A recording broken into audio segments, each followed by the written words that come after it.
Hello, Happy New Year. It's 2025 and it's time to start Tales of Vardin up once again on To Be Diced. We're happy to have you here. Let's take a look and see who we've got playing with us this evening. We are missing one of our faces, but we'll pick them up soon enough. We'll start right up here with our good friend. Hello, I'm Cymite. I play Emrys, our sorcerer rogue boy who just got married. And he's going through a little bit of a something right now, but he's going to hopefully fix it very soon.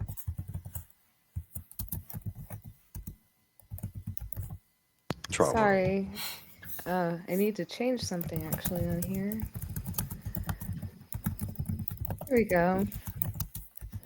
Hello, my name is Taylor, also known as Nerdy Pinup Girl on most social media platforms, mainly active on TikTok and Instagram as well as Blue Sky. Today I am playing the 8-foot-tall half-orc green muscle mommy, Grendel Fialova, and on the endless mission to find her goth tiefling girlfriend Helene, who is being taken by Mr. Walls in the Abyss. She is the barbarian and just now has gained a level in fighter. So we're going to see how this goes for her. And I'm very excited to take her on this journey. And she's trying her best.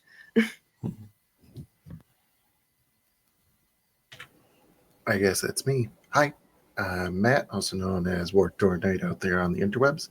And this evening and every Thursday that we go live here, I will have the pleasure once again of playing Godim Mirson, the Goliath, the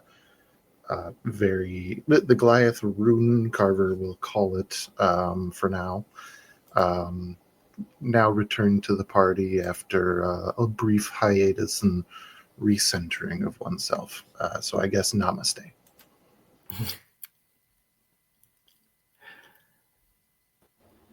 Is it my turn or no? Go ahead. Yeah. Oh, hello everybody. It is a long time coming, but it is I, Lee Newcomb, please, no social media platform other than the Bob of the group. Coming back with hopefully Millie, your favorite troublemaker, little feather in the sky, mischief cowboy with cards. But other than that, have a good time, and I'm gonna pass it to the good-looking but also beautiful Zinnia.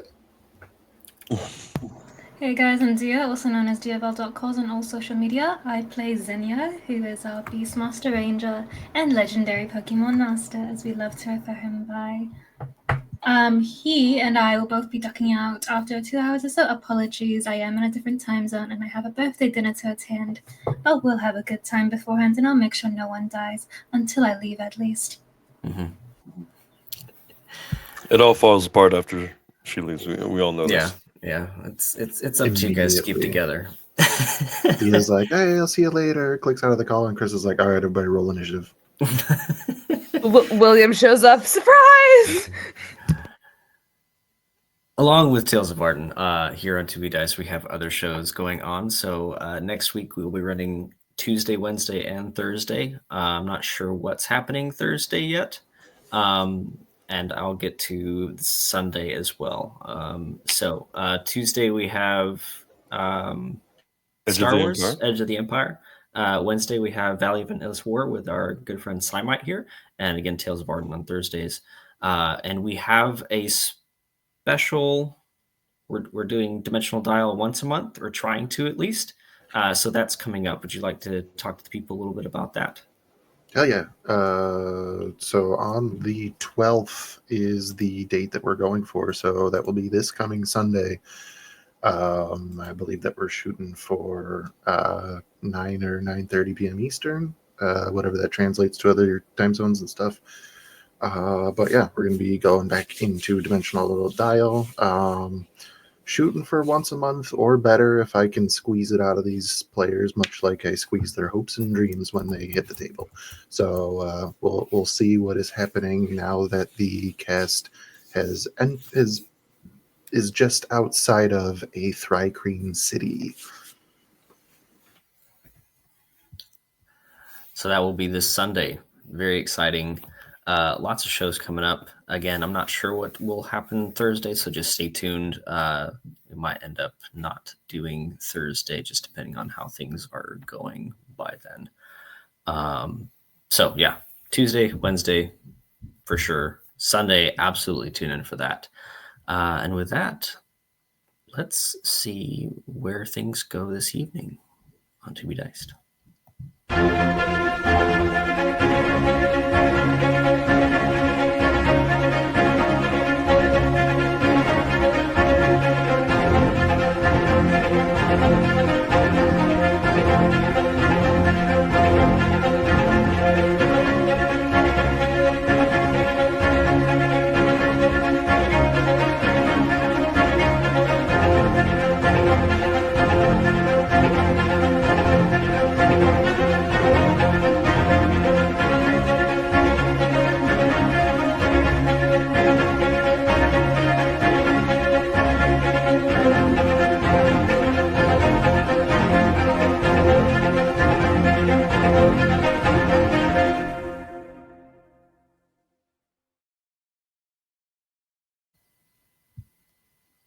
The sound of cannon fire.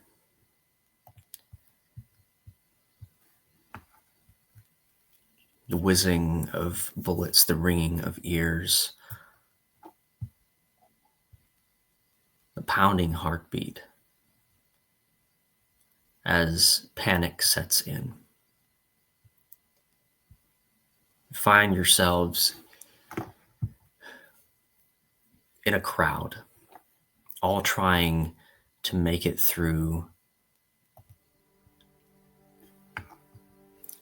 a funnel, a passageway between this sinking, splintering ship and hope on the other side.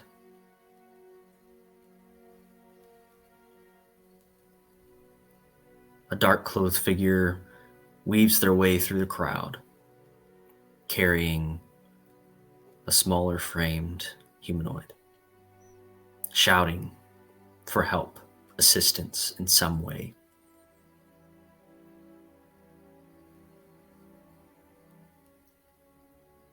The individual is coming in and out of consciousness as they roll their head from one side to the other, moaning with what little strength they have in pain. As someone shouts, "Bring them over here, set them on the table." They have butcher's knives on there, and they shove everything to one side, and they grab another individual for help and assistance as they lay this figure on the counter. They reveal the injury. Cut completely in half. As they begin to sew and stitch her back together, along with the assistance of our good friend Millie, sending prayers, reaching out to the Silent Queen to assist.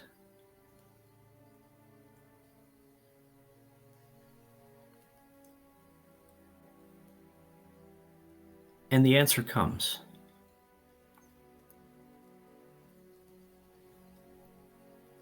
Aveline begins to stabilize, along with the rest of the people that begin to filter out through the butcher shop into the city, finding places to stay. People that they might know begin to contact them. The small corner of the city becomes busy, and questions begin to flow one way and the other as attention is brought to this quarter.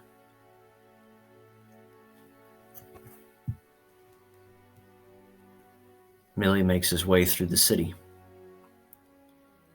This small cart, bouncing along the cobblestones, pulls up in front of an old rundown tavern. As the door creaks open, he carries Aveline in, takes her upstairs, lays her in a bed, and watches over, making sure that no harm comes to her anymore. Millie.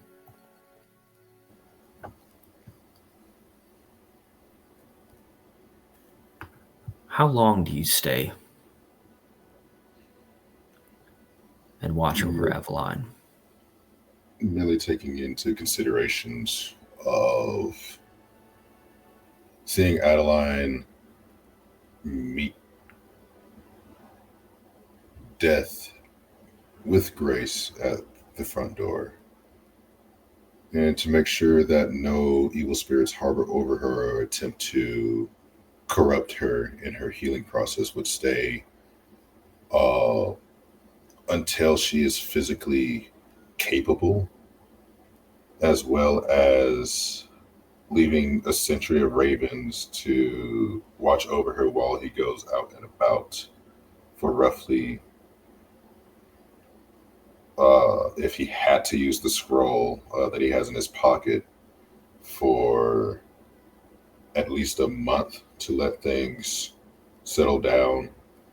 But because Millie is Millie, we're going to roll a D12 or a D12. He would stay roughly 2.5 weeks with her. Okay. Or not 2.5 weeks, I'm sorry. 2.5 months, I apologize. To make sure that the injuries are taken care of, kind of restore her to a better mindset of what has happened, but at the same time, at the same token, preach the gospel of the Shadow Queen with fate. Fate doesn't have it in it to be her time right now, for she has other work that needs to be done, as well as making a accident and forgetting after spending time mentioning her father, but not going into details, but essentially make a slip and then realizing the mistake and attempting to play it off. But during that time of recovery, he'll try to do things to create this potential hideout, a better, not only living but profitable estate, to kind of stay low, stay mysterious with it's an honest establishment. Nothing weird or bad could ever happen. This is something that you've had for a little while, an idea perhaps. And as you lay Aveline down to rest for the evening and return downstairs, the old owners of this rundown tavern set the keys on the counter and tell you good luck. We'll be sad to see this place go, but I'm excited to see what you're going to turn it into. Any ideas in direction, theme, I guess, of this place? Millie will smile and chuckle. You know, I remember my little one when I was with her, loving the smell of leaves and flowers during the peak of summer in our home. And I remember her having a little little soft side to when, well, Daddy makes tea. Sweet, sweet. Sometimes even ones that cure soul.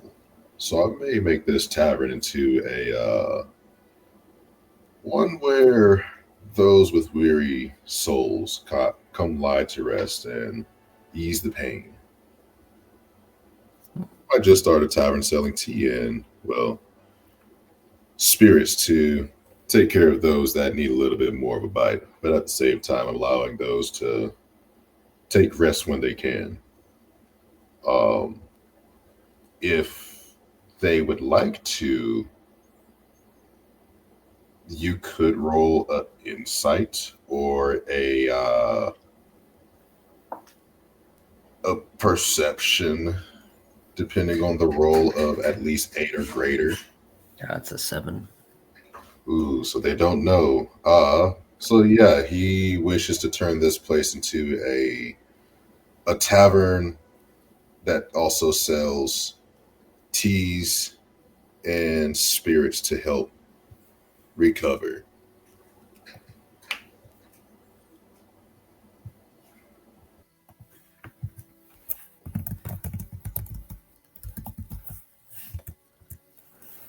And then I guess the theme of it would be, and he'll hold up his feather cowl or his feather in his hand that he uses as his holy symbol. And I feel like Twisted Fate will be an ideal name for this. One of wonders and mysteries. Let fate decide what you choose to do, as well as fill your bellies with warm food, if you know what I mean.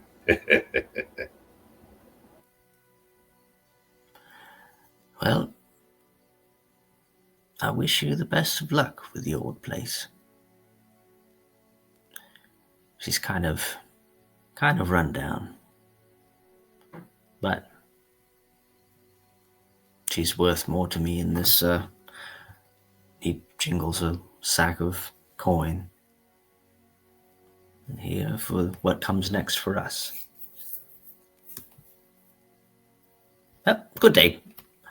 And he closes the door, and you're left in the city of Grand Soren, in the lower middle ring, with a new establishment.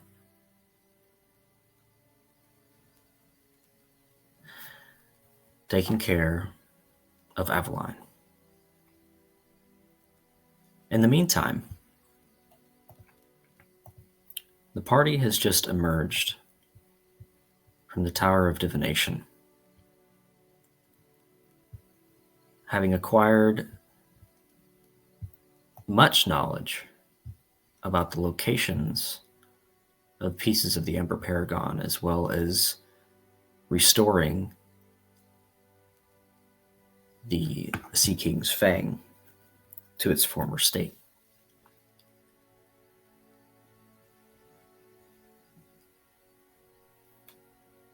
Things are a bit odd, as the traversal of the Tower of Divination took you maybe a day, a good solid 24 hours.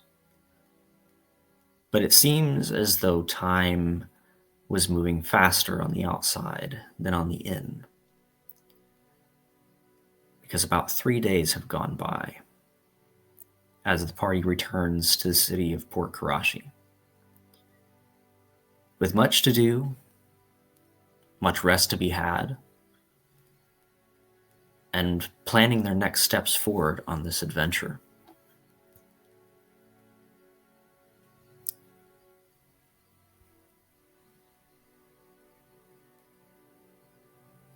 Emrys, So,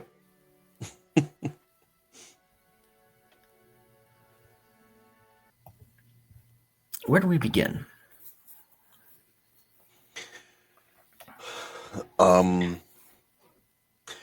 Emrys would like to go and, first of all, he's going to spend some time with his new family, right? Day or two, and then he's going to go out after that and spend some time looking for clues, evidence, any type of posted work for stolen art that needs recovering. Okay.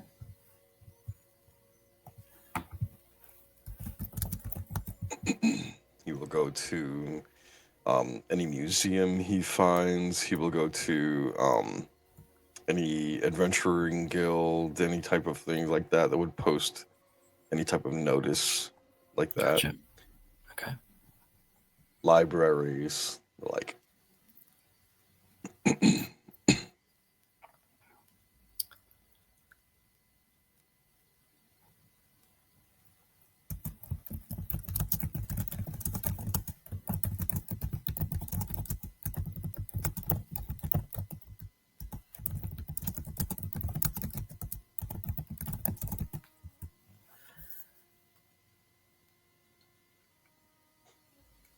You look around, and as you delve further into the city of Port Karashi, you come to an understanding that this city was built by thieves, by pirates, privateers, people outside of the law. And you recognize a picture that you saw in someone else's collection a long time ago.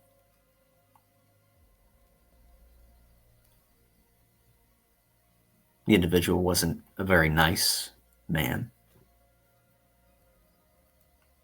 but they weren't terrible either.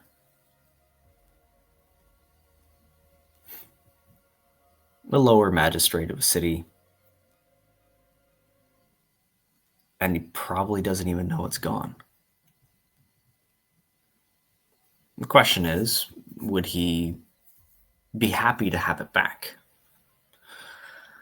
And you see a few other pieces, a few small trinkets, statuettes, things like that, that you maybe thought about once or twice,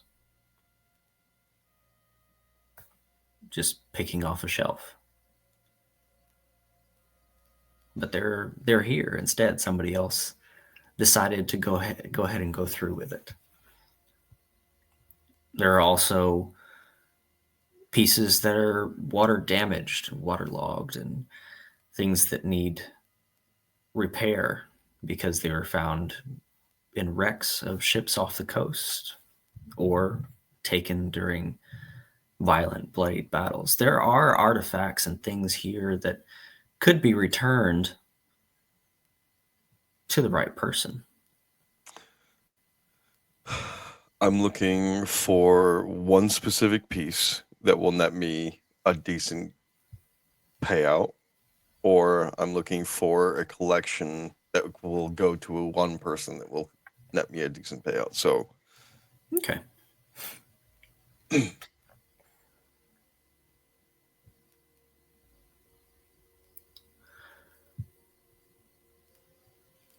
There's this one that through your research through the city you've come across.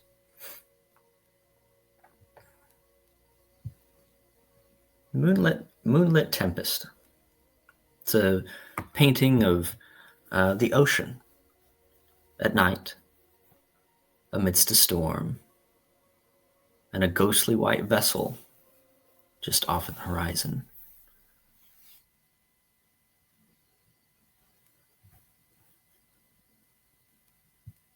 Through your connections with your background and everything, there's something called the Silver Hand, which usually deals with operations in coastal cities, a smaller thieves guild. And you know the Lady Valsang. This piece of art, you know, to belong to that individual.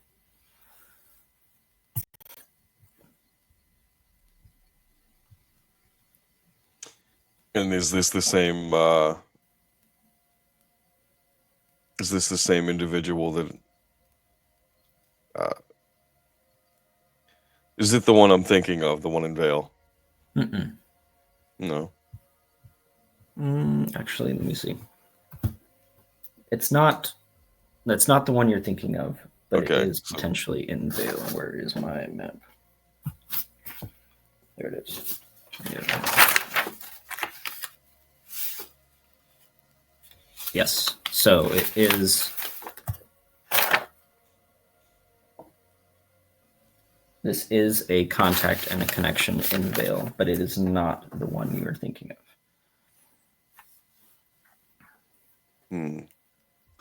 So, Emerson is more or less looking for a job that he can do right now to get decent coinage so he can purchase the Waystone for the whole crew to Gotcha. turn back quickly. He's not really looking for art that's going to be a long travel Mm-hmm. right now.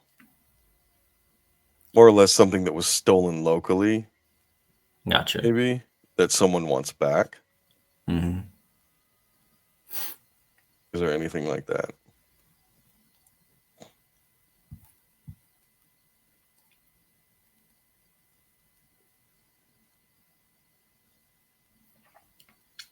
As you're sitting here, I can travel to Grand Soren as well and look around if yeah, necessary. you're looking at this, and Calico Jack strides up next to you.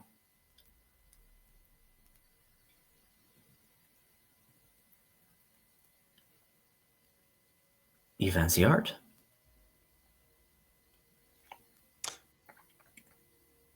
Not as much as I fancy the coin that it can bring me.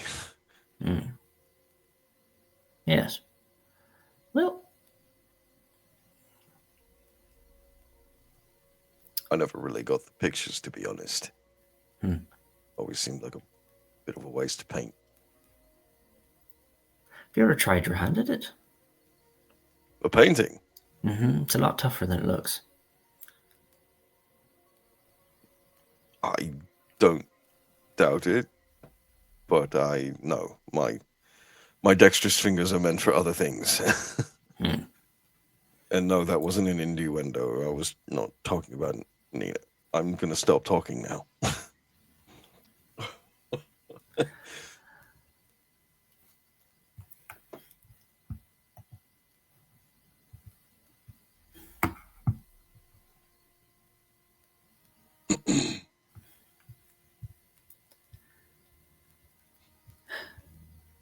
Well, I'm glad Finn's back safe. And listen,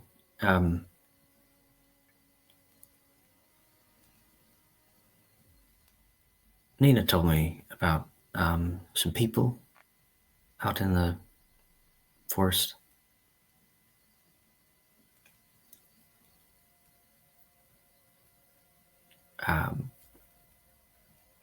Cloaked, had a particular pin on them. And she reveals in her palm a small metal clasp of the pin that was on the cultists. Oh yeah, those Yeah. assholes.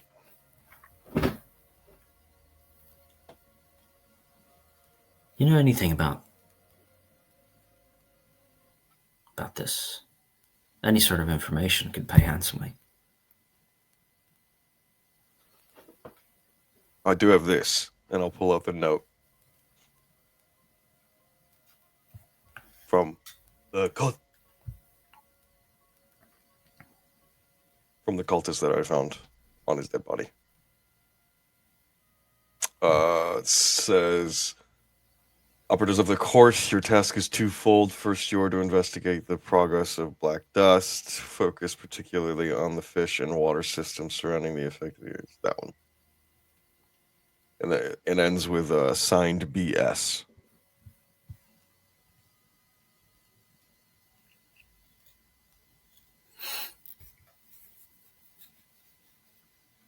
Fish. All right. Well, You know who this BS might be? BS. Besides bullshit. Right. There's Bronco Sanders. No. There's Think powerful individual you've never really liked. Never felt right around. it's a bit of a stretch, but he was here about 4 weeks ago. You see, I've never had much use for the Magistery in Port Kurashi, and they're not welcome here with their libraries. We have our own, especially with their magical research. I knew I liked this place for a reason. Tends to spread and hurt the innocent in unlikely ways. You ever heard of a Valerius Stride? Valerius Stride? No. Archmage, the Magisterium in Grand Soren.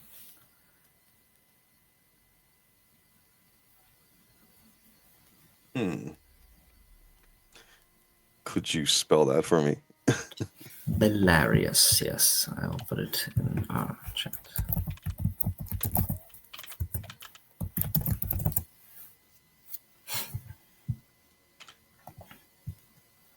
Archmage.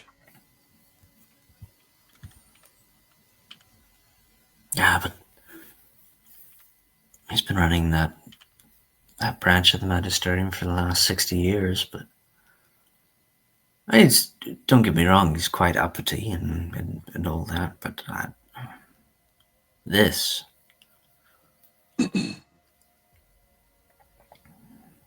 seems outside of that scope. I mean, what need would they have to spread street drugs in Port Karashi? What need indeed? It does need to be looked into. I think someone needs to start paying particular attention to the Magisterium and their connections with this Midnight Court.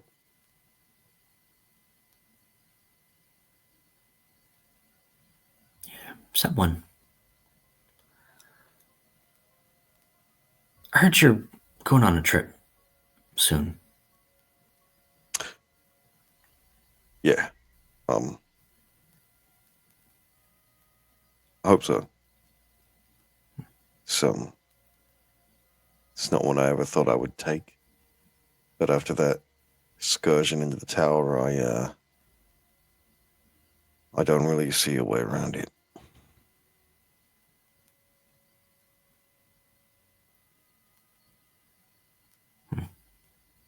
Well, if there's anything you need for that, don't hesitate to ask. Just one thing in particular. All right. So we've only got 2 months until the ship is fully repaired, I figure, and it's Right going on to be track with that. it's going to be about a month's journey to get out to Isilra, my home. I don't want to strand us in the south of the main continent and not be able to get back here in time to go on the main mission. So, a waystone for Nina's house that will be able to teleport Nina, myself, Finn, and whoever else is going. Right. Yeah. You give me a list of people, and I'll give me a couple days. I'll get it together. Godi, Grendy, Grendel, Xenia. 2 more slots for Nina and Finn. Maybe a slot for me and a slot for William. All right. Like I said, give me a couple days, and I can get that to you, no problem. 7 slots. I appreciate that. I can give you whatever I have. No, consider it a thank you for what you and your crew have done for Port Karashi. I appreciate that. And it would help us if, because I believe you can recharge them, right? If they stay in. Mm-hmm. So it would help us if we ever had to get back here quickly. Right. To help you all out, whatever. That'd be much an appreciated. Investment in the future.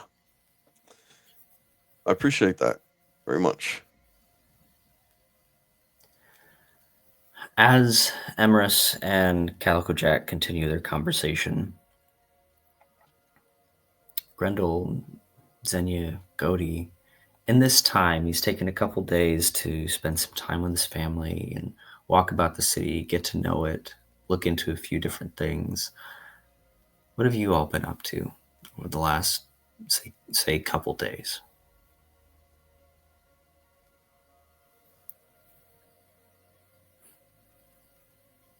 Are we going in order, or is it just Whoever would like to go, whoever has an idea or a jumping off point that they'd like to start with. The only thing that I can really say, just for background context, is that Grendel is currently just trying to move the ship repairs along as much as possible. She's not very good at like fixing things, but she's very good at carrying heavy objects. So she's going to try and move along the shipbuilding process as fast as possible. Because as soon as the ship gets fixed, she's not very good at fighting the paragons, but she's going to try and push it along as best as she can. So while they figure out where the paragons are, she's going to try and make sure the shipbuilding goes along as smoothly as possible. Okay. Go ahead and roll me a D100. Oh, okay. Oh, D100s. Those are always so Yeah. fancy. All right. That is a 69. Nice. Hey! Haven't even pulled out a smash yet. All right. So you are helping at the dockyard, moving, shoving, lifting, hauling, and things are going faster than what the ship repairers had anticipated. So you'll move that progress along, so the ship will be done sooner than expected because of the days and the effort that you're putting in. These are some hotter days. The sweat is just billowing up, dirt on your face, but it's good, hard, honest work. And some of the things that you're doing honestly remind you what you used to do for Mama and Papa at It kind of the brings brewery. some more like normalcy to all the chaos that she's been living in fight or flight for so long. It's for once, it's kind of nice to be able to just kind of do the mundane sort of things that she used to do on Mama and Papa's brewery. So she's taking a moment to enjoy the peace. I love that for her. That's some very much needed. But also, I think, and correct me if I'm wrong here in assuming this, but also, I'm just thinking about your level of fighter that you're picking up. Just while you're going through this, also kind of letting everything that William has been like teaching you and showing you kind of sink in and going over it in your head, like theoretically, down to the point of getting it down. Well, from how I see it is that especially after that emotional moment between Grendel and William last session, she sees the kind of burden that William is carrying, and she is now really trying to apply the tactics that he taught her to see if there's some way for, despite the fact that she can go a little bit crazy with raging, maybe there's some way that she can apply the tactics that William taught her to try and ease the burden of battle and the chaos to where maybe he won't get so desperate and set himself on fire. And she is trying, like, while she's taking this moment of peace, she's also trying to take this moment of peace to build herself as a better fighter and kind of try to level her head, especially considering her losing her grip with her mind with her rage recently. So I think she's trying to take those tactical fighter things that William has taught her and trying to maybe just discipline her brain a little bit better to see if that'll help with the rage that's going on. If she can, it's not just pure instinct and hit something. It's, I'm going to think before I hit something.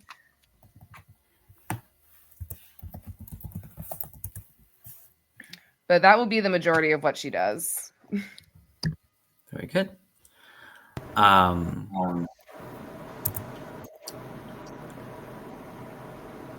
Xenia, you notated the locations from the Tower of Divination last time. What have you been doing the last couple days or few days? These past few days, Xenia would have been, almost as he's thinking, practicing with the pistols that William has kindly bestowed upon him, just so he has an alternative to his bow, though he maintains it is a very crude weapon and he does not like using this Alexandria thing. But he'll do it anyway. It's his thinking shooting time. However, eventually he does come to the conclusion that since he has the notes of where the other paragons might be, he's going to use what knowledge he currently has to pursue more knowledge. And he will ask Goldie if Goldie is still inclined to accompany him to the library, since they did so well last time. And I want to research if there is, centered around these points where we have found the other paragons. Are there any events of note or individuals of note that have done things that might suggest they have a paragon in their possession? He's just trying to collate those things and see if they can narrow down who the current individuals might be for those they don't know already. Understood. Anytime anybody asks Cody, would you like to go read some books? The answer is always a very stoic yes. So absolutely, he is down to go along for the ride, knowing that this is the topic, trying to find the paragons. While Cody was away, part of his research was into trying to get locations of the paragons. However, I would say that Xenia brings up something that Cody didn't think of, which makes a lot of sense. These are powerful items. Who could possibly in history have had something like a paragon? Mm. I mean, the Sea King's Fang used to belong to Captain Dickhead, whose name that I can't remember at the moment. Calibran. Calibran, that's the one. Quite literally, a town was named after another one. Ember Shard means amber shard. Just kind of got lost in translation over the years. So yeah, every single one that we found has had some sort of impact on the world around it. So that's something that Cody would definitely try to cross-reference with his own notes and whatever we can find in the library. Okay, perfect. The librarian's name is Yuki. They are a water genasi cryomancer. At least that is their past. Now they are the librarian of this Silver Quill. A small tome-heavy library that is built into the side of a rockin' hill.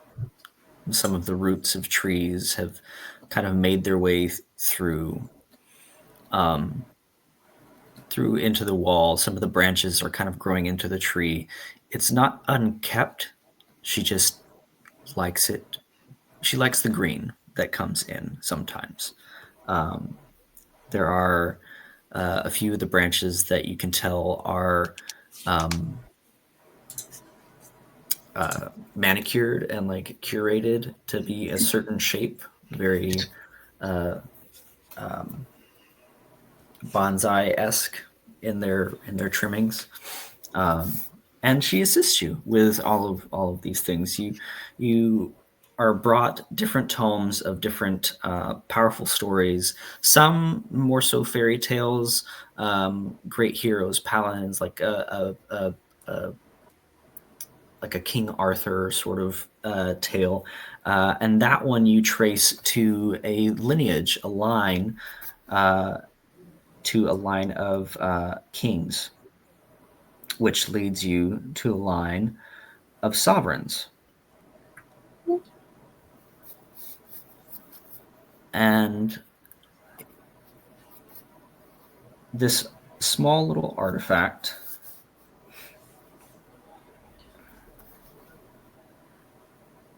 known as the Sovereign's Pride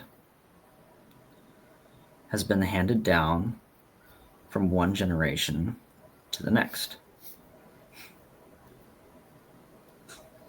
It is the center of the flag of Grand Sorn, and it is worn ceremoniously by the sovereign of the continent of Grancis. So that is one individual that could potentially possess a piece of the Emperor Paragon. line of kings. Another that you come across are some stories, some seafaring stories of pirates, famous ones you maybe haven't heard of quite as much, but one typically tends to stand out, and that is Silas T. Calibran, who at one point was said to possess 4 of these pieces, which is what gave him such control of the seas, of the monsters that lay within, and the monsters that fly above. He was said to have control over drakes, dragons, wyverns, a way about the beasts. In these writings about Calibran, mentions of an astral gate key were mentioned. A fairy tale in scale idea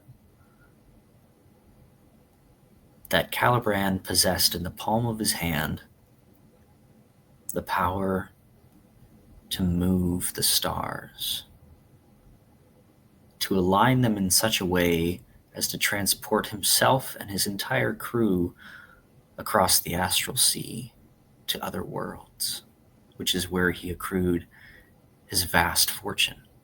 It's not just on Vardin, but other places, gaining power in those realms as well.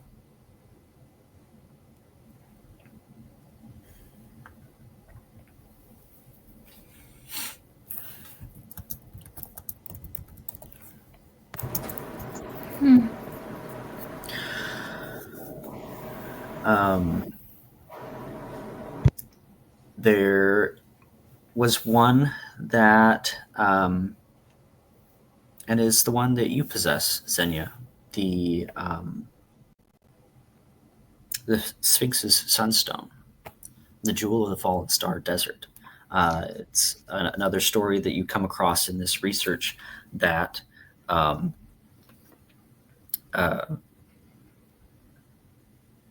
piece of the heavens had fallen into a lush valley and turned it to sand. And one of the protectors of this piece of the stars, this piece of Maela, was the Great Sphinx. So there's been lots of, people going into the desert, doing digs, and all sorts of things, trying to find this jewel in the desert, which you now possess. Rumors of ancient dragons still possessing some of the stones and being keepers of those, keeping it away from mortals and bestowing it to worthy heroes when the time comes, or to those that they see fit. So potentially having to hunt down a dragon is a possibility. There is another one that is known as the Stone of Creation that lies at the heart of Eden. A rumored place that, again, many have lost their lives in search of, trying to find this place that almost, it exists, but it doesn't exist. A Bermuda Triangle effect. Anyone who goes looking in that direction, or specifically for that particular thing, has never really been retrieved or heard of. And there's one account in this research, and it's just scribbles of a madman, of a person who said they had been to Eden and seen, the gods and eaten of the golden fruits and all of these crazy just things that one would come back saying. And remind me, that is the one that William said should be our next target. I can't remember if he said it was the next target or the last one that he wanted to go for. I believe it was the next one because I remember being a little bit concerned about trying to go directly into a Bermuda Triangle-esque scenario. Probably responded with it will buff out. Probably. Most likely. Funny enough, you do see not Tar. My goodness, you do see William in here in the same library doing his own research at a separate table with many of the same books, and he actually comes by and swipes the one about Caliban off your table and takes it over to his and cracks it open and begins to cross-reference with a few other things as he's trying to find something else in these tomes as well in the same place. I would like to open a dialogue with William just to make your life as a GM more difficult. Okay. I kid. How dare you, sir? Pop open the whiskey, Chris. It's time to go. Let's go. No. Oh my goodness.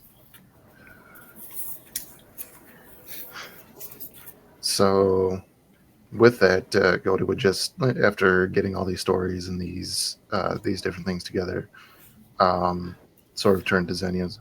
It does appear that your hypothesis is proved correct. These have been, in some way, shape, or form, moved throughout history. Now it is just a matter of trying to track the correct stories to more accurate locations. They are too powerful an artifact not to leave their mark on the world. And this is a coastal town. I think it might be worth trying to narrow down their stories of sailors, of those who have made their mark on the sea. Hearing that Caliban possessed as many as 4 of the paragons is distressing, to say the least.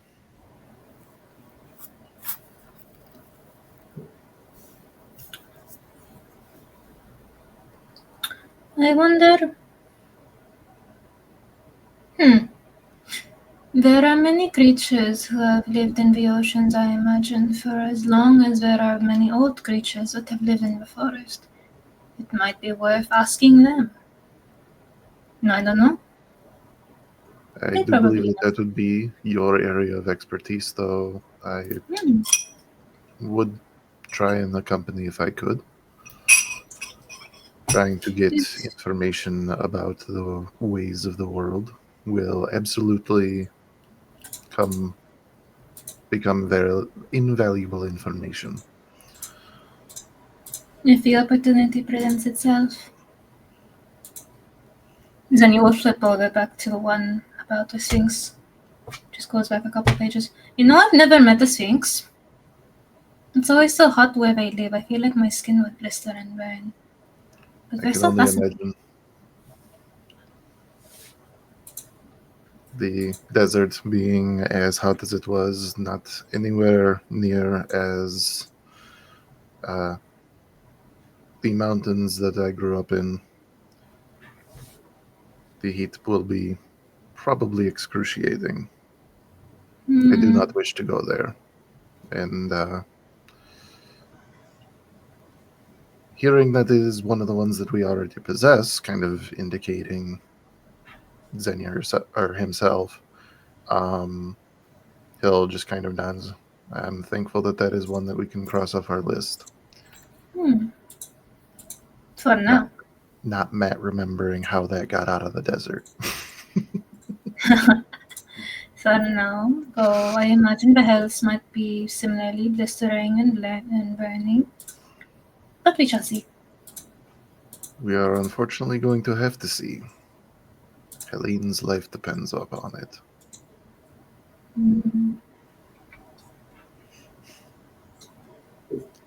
How terrible was it during my absence? Well, how do I say? So, those people who want to, they find a puppy out in the woods and they bring that puppy home, thinking all is well, and then that puppy grows up to become a dire wolf, and suddenly all of your furniture has been ripped to shreds, and now half your pantry is missing. after you were thinking everything would be fine. It was like that. That does not Except, sound like an analogy, Xenia. Has this happened to you? Did you bring home a direwolf and it destroyed your home? no, of course not. If I brought home a direwolf, my home would be perfectly fine because I know how to keep one outside, well fed and well exercised and mentally stimulated, unlike some people. But there were more than a few brushes with the Raven Queen than I would have appreciated, namely William, multiple times, which was not pleasant at all, and the last one for the stupidest reason, which was terrifying, actually. I did not enjoy that. Grendel as well, I worry for my sister. She has endured much while you were gone. I see she does not recall you. I imagine that there is magic at play, but for what reason, that is not my business. She is not as soft as she once was, for better or for worse. But she is still Grendel. I don't think any magic in this world is powerful enough to make Grendel not Grendel.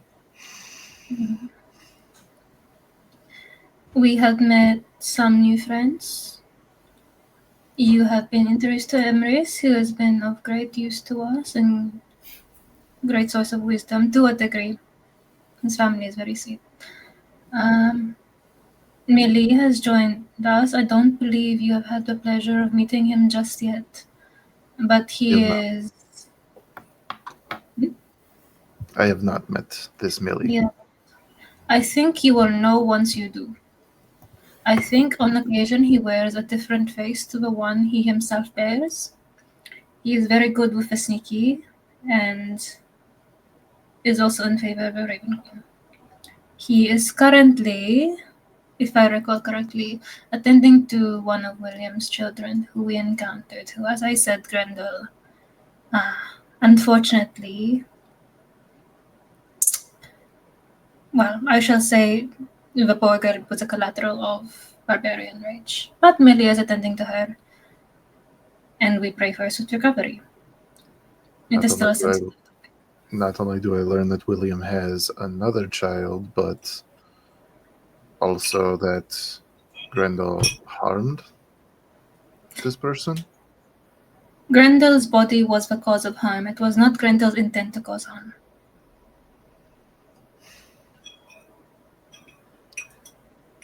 Gaudi, always stoic in his ways, but without needing a role because I know Xenia's insight is top notch. The slightest of shift in his demeanor, hearing what Grendel specifically has gone through, is stressing for him. And probably I'd say that you'd pick up on that he's probably more concerned about Grendel than he is about the Paragons at this point.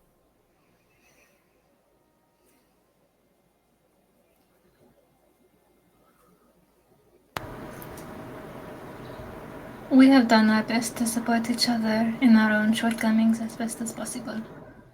I think, united even further after the trials of the tower we so recently faced, that determination has only increased sevenfold.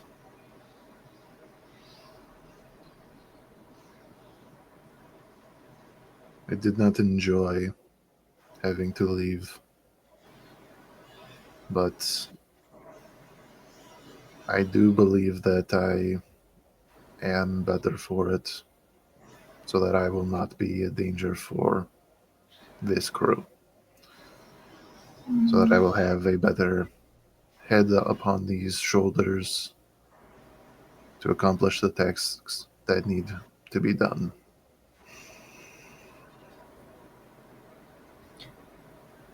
Are you alright, Godi?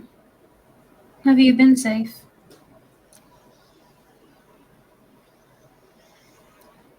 Cody looks back at the book and says, "Yes."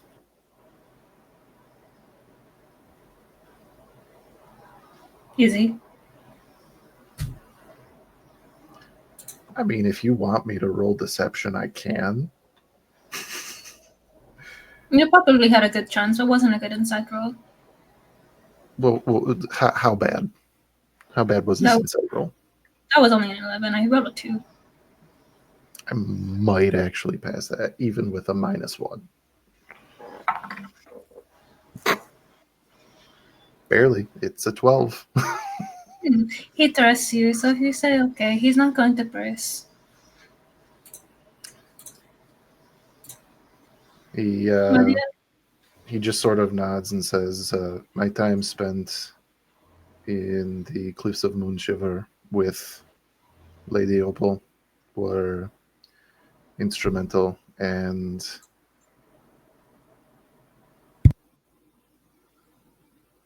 I've studied magic, the weave, ley lines, runes, but I've never been in touch with them. Now I feel like I am in touch with them, and probably more closely, Maella herself. I've learned connections to the weave that, not that I didn't think they were possible, but I did not think they were possible for myself. And it's sort of that he sort of has that moment at like his hand reaching to turn the next page, sort of stops for a moment as his hand sort of takes on that starry constellation-esque form that he had when you guys first met him again. And he sort of like looks at it and, distressing yet again that with this new connection I have, that we learn that Calibran is able to manipulate the stars as well. Or so he aspired to. It is at that point I'm not sure at which there is a separation between ambition and greed. You know? If you start pursuing more, well, to pursue a world is one thing, to continue pursuing more is another. I don't know, I don't understand the thinking of conquerors. Cody's gonna sort of just shake his head just a little bit. Ambition is greed in a formal suit. That is a good way to put it. There is no difference between the person who pickpockets strangers for the sheer reason of they can, and the general leading an army into a nation. Look at Emrys. I used to do that all the time. Used to. Somewhere far away, Emmer sneezes. He did technically arrest the crew in the name of like the whole military situation. Ugh. Is there anything we're missing? His Majesty Lord DM, is there anything we're missing? The one in the Exo we have two. The one in Eden and the one with the Sovereign. Fuck. There were two. When you were looking at the star map in the Yes. Tower of Divination, there were two in Grand Soren. Oh, yes. One seemed to be below the city. The other, a faint pulse in the heart of the city. To which then you will say, if we really wanted to narrow our search to at least a single point, the two that lay in Grand Soren perhaps would be worth pursuing. And we seem to have an easy access point. Or so I've been told, because it's quite strange when we ever say we have a hole, but there's also a portal that leads into the city itself. Most people would call it a tunnel. But it's like, but no, because the hole opens and then they go inside, and then inside there is the portal itself that leads to the city. Oh, like the door. it is magical form, like a teleportation spell, or Yeah, I don't know. I've never seen it up close. It sounded very suspicious. I did not entirely trust it, so I have it not yet definitely done. does sound suspicious. Mm. This is something new that you've acquired as a crew? New air. Interesting. Well, I I'm not mean, sure if you. I don't believe you were with us when they got it. when I got this, I mean, I do remember the filthy portable hole that was picked up in Embershard, It was which I that tried same. cleaning, but Mm-mm. it is the Same. same. It is the portable hole. It is a portable hole. This is not the intended use of a portable hole. It is beyond me. Somebody has very much so taken liberties with the magics revolving around conjuration.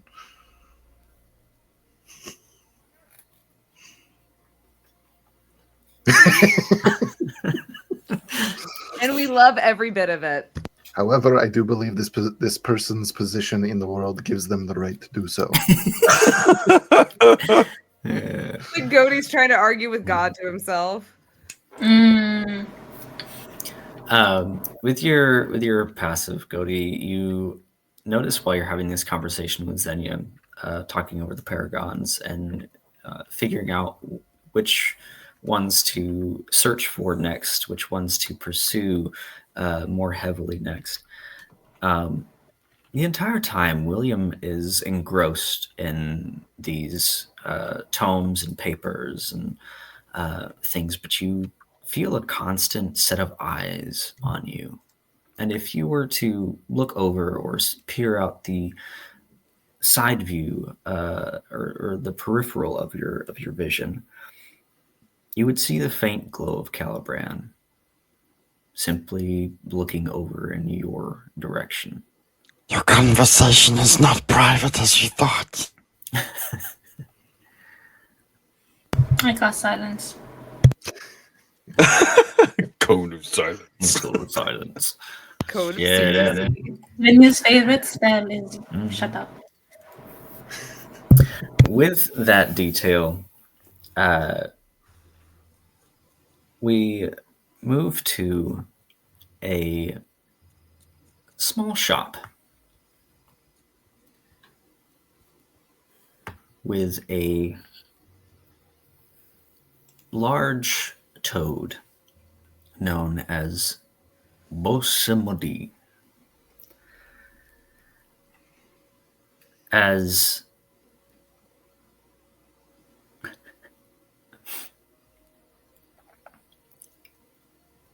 Millie walks in, attempting to make connections once more with Boss Madi.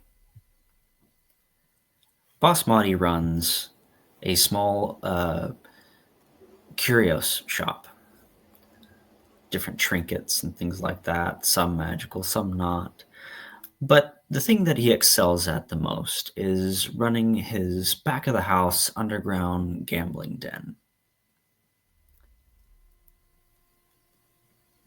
That Millie has decided to visit once again.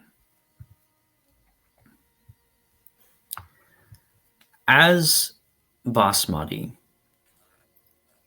brings him through one of the doors and peels back the curtain, a beautiful opera-like voice permeates this smoke-hazed red velvet room.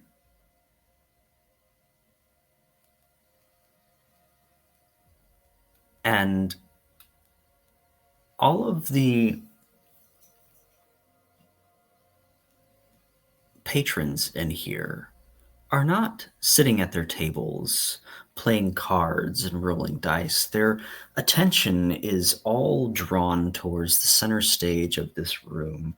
Some even have tears in their eyes as this moving rendition of this song is being belted out by a small pied crow, Kenku,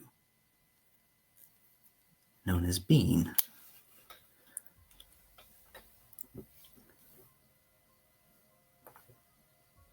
As the song finishes, Basmati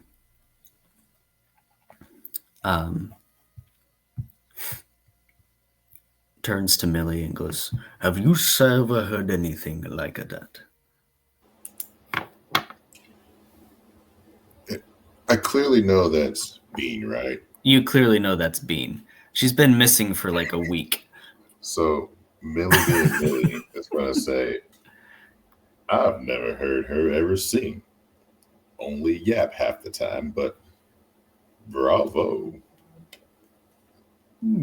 But So you know this bird then? you know, cat's out of the bag. Yes, I do.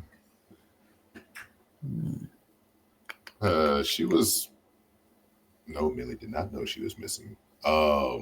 She was accompanying me and a few others for some high seafaring adventures, and somehow she made her way here.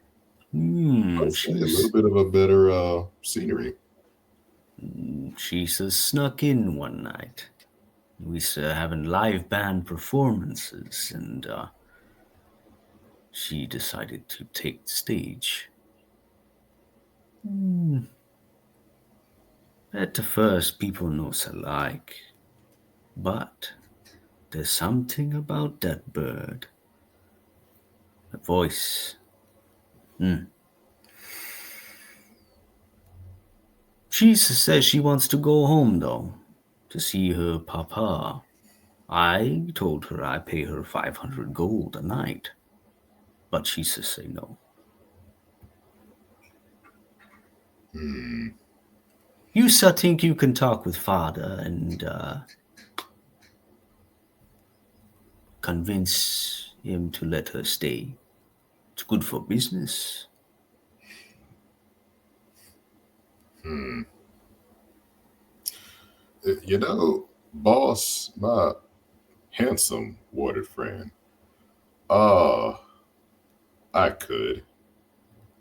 Bit of a smooth talker, as you know, but it is all up to fate if this is what she wants. However, I could offer a proposal, a little bit of a compromise, if I say.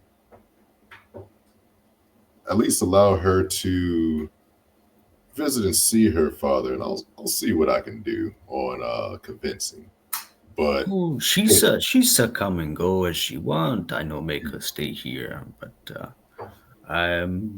if I don't know who said this is, so I give her bed, food. She sings. I make her money. Well, you know, sounds like you're asking for my special skills to accommodate for such a lovely voice as Bean. What do you have to offer, if you don't mind me asking? He pulls out a small contract that states that Bean is to perform 3 nights out of the week for his patrons of the gambling house on Port Karashi. And he will provide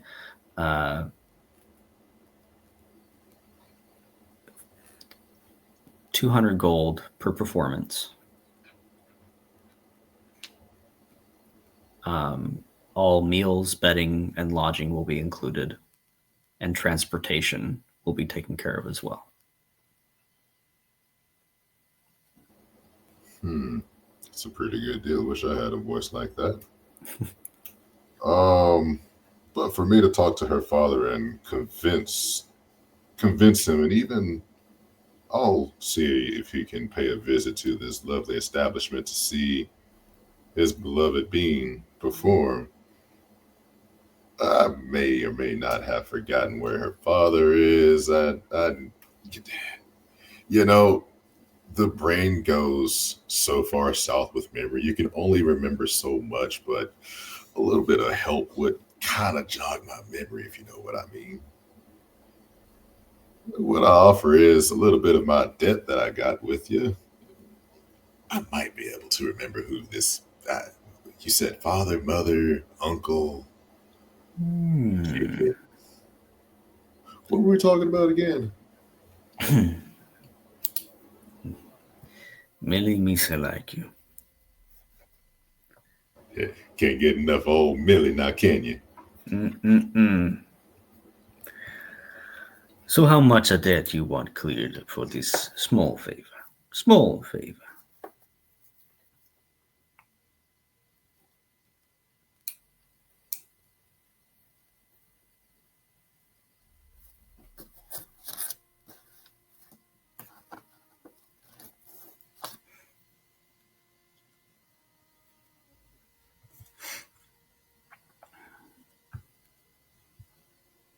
You're muted, Millie. Dang, I had a whole monologue. um, so it's about 200 gold per performance for 3 days. That's roughly, if math is math, and 600 gold. How about this? I only want to see if I can take care of 300 with you that I owe. Hmm. But I also would like for you to take an interest in another proposal that I came to discuss with you as potential partners in the future for something that I got in the works for. Something that might appease well, someone of your high professional, high lifestyle status might take an interest in. And what is that? I want to extend at least operations to greater territories. However, by my rules, of course. There's a little establishment that I got somewhere, and I feel that it's a good little hideout for mercenaries and assassins to operate out of. Make some fine, how do you call it? Spirits, little incentives for special targets that need that special touch. You get at least, I'll be generous to at least cover some of this debt. 80 your way, the other 20 goes to the establishment. But uh, the ones that I travel with are not to be ever touched or targeted by anyone of the association.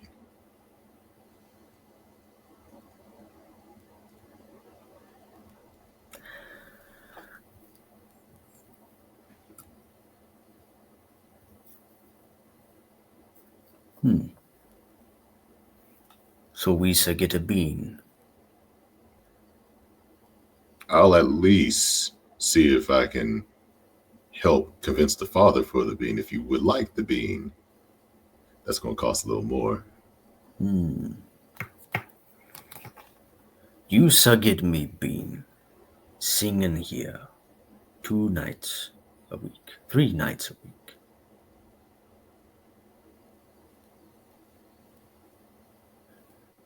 And you shall dead taken care of. Plus all your assassin thingies.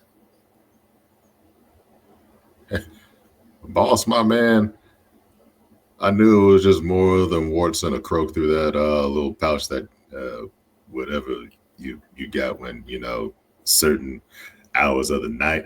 I won't get into much depth about it because I'm a little bit of a chatterbox, but I'll see what I can do for you, Almighty, my pal. Oh, another thing.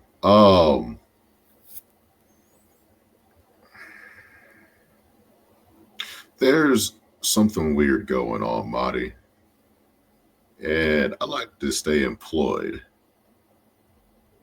Keep your eyes open on anything weird happening with those with arcane, I guess, roots to themselves. Not sure how to not sure how to explain it, but there's something going on with the with where we live on this so-called planet realm. Things are happening, and it's steadily going fast. I'm only telling you this because, well, not only do you control my, well, as they say, bulls by the horn, but I need a place to at least give me employment until, well, I get right back on my feet. And you've been nothing but good to me, Marty. So I'm only telling you this as a friend to a friend. Just watch yourself out here with everything that's going on. I'll keep in touch.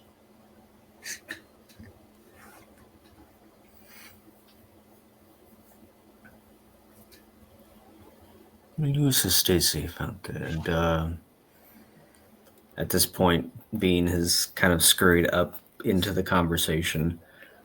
And Misa believe it's time you shall go home. Pretty bird. Pretty bird. Smart bird. Pretty bird. And then Millie will actually Millie has something for Bean before he goes. He will approach Bean. I don't know if this is the right thing to do now. Can I roll insight on Bean real quick? Sure. I'm gonna roll it with a little bit of a challenge because Millie doesn't really know her, but he remembers her with a certain meat cleaver and doesn't know if that is a comfort item for her to have. Making sure she doesn't go on a murder spree. We're gonna use a luck for that number one. There we go. That's a little better. Insight is, where's my insight? 13.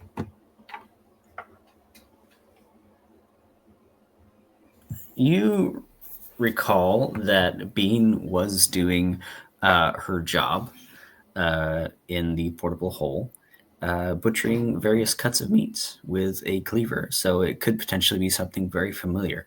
As far as the murderous intent with the Kenku, you never know. Bean, sweetheart, how you doing? It's been a minute. Pretty bird. Pretty bird.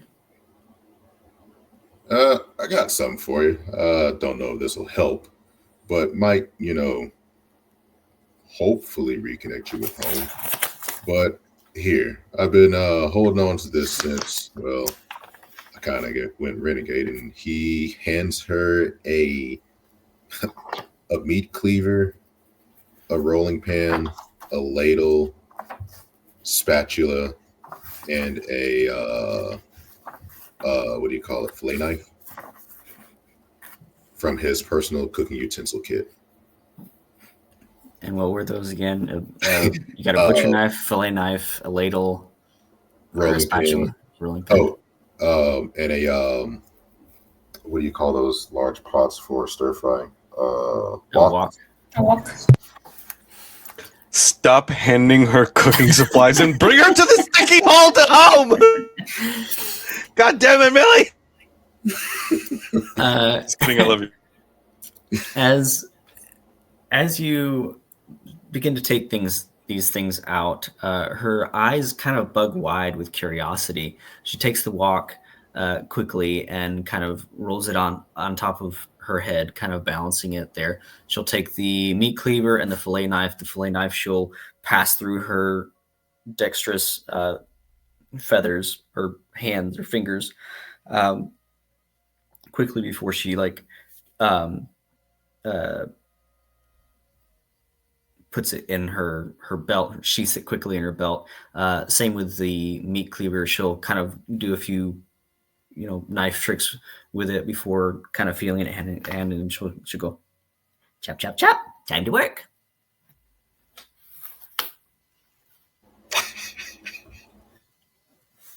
Oh, and on that note, Millie will go back to the butcher's shop and Okay. hopefully see if he can get some info. At this point, Grendel, you are taking a break from lifting and pushing and helping repair the ship.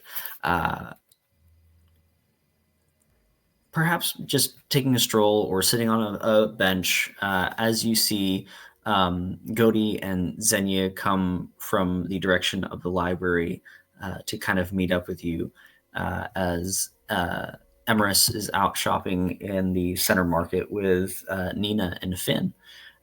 All your friends have converged onto one place. Millie, are you in any sort of disguise? Millie just stepped away to grab water and liquid IV. Okay. Millie is always in disguise in public. Okay. The only key signature is if they do anything for everyone but Xenia. If you're doing an active perception or just go with your passive, and I'll shoot Chris the roll. Grendel has At least no clue. DC. Okay. Then my next question is, are you trying to use the portable hole to return to the butcher shop, or are you porting back with the things that you have set up? Definitely the portable hole. Okay. Which I was made aware that Godi is in possession of by Tarzan. So just to make things easier, since I'm in possession can- of the portable hole. I can also play William for this decision if necessary. I don't care. I mean, if given the portable hole, that's all well and good. This is the portable hole that leads back to where we've come from. Grand So Sword. Yeah.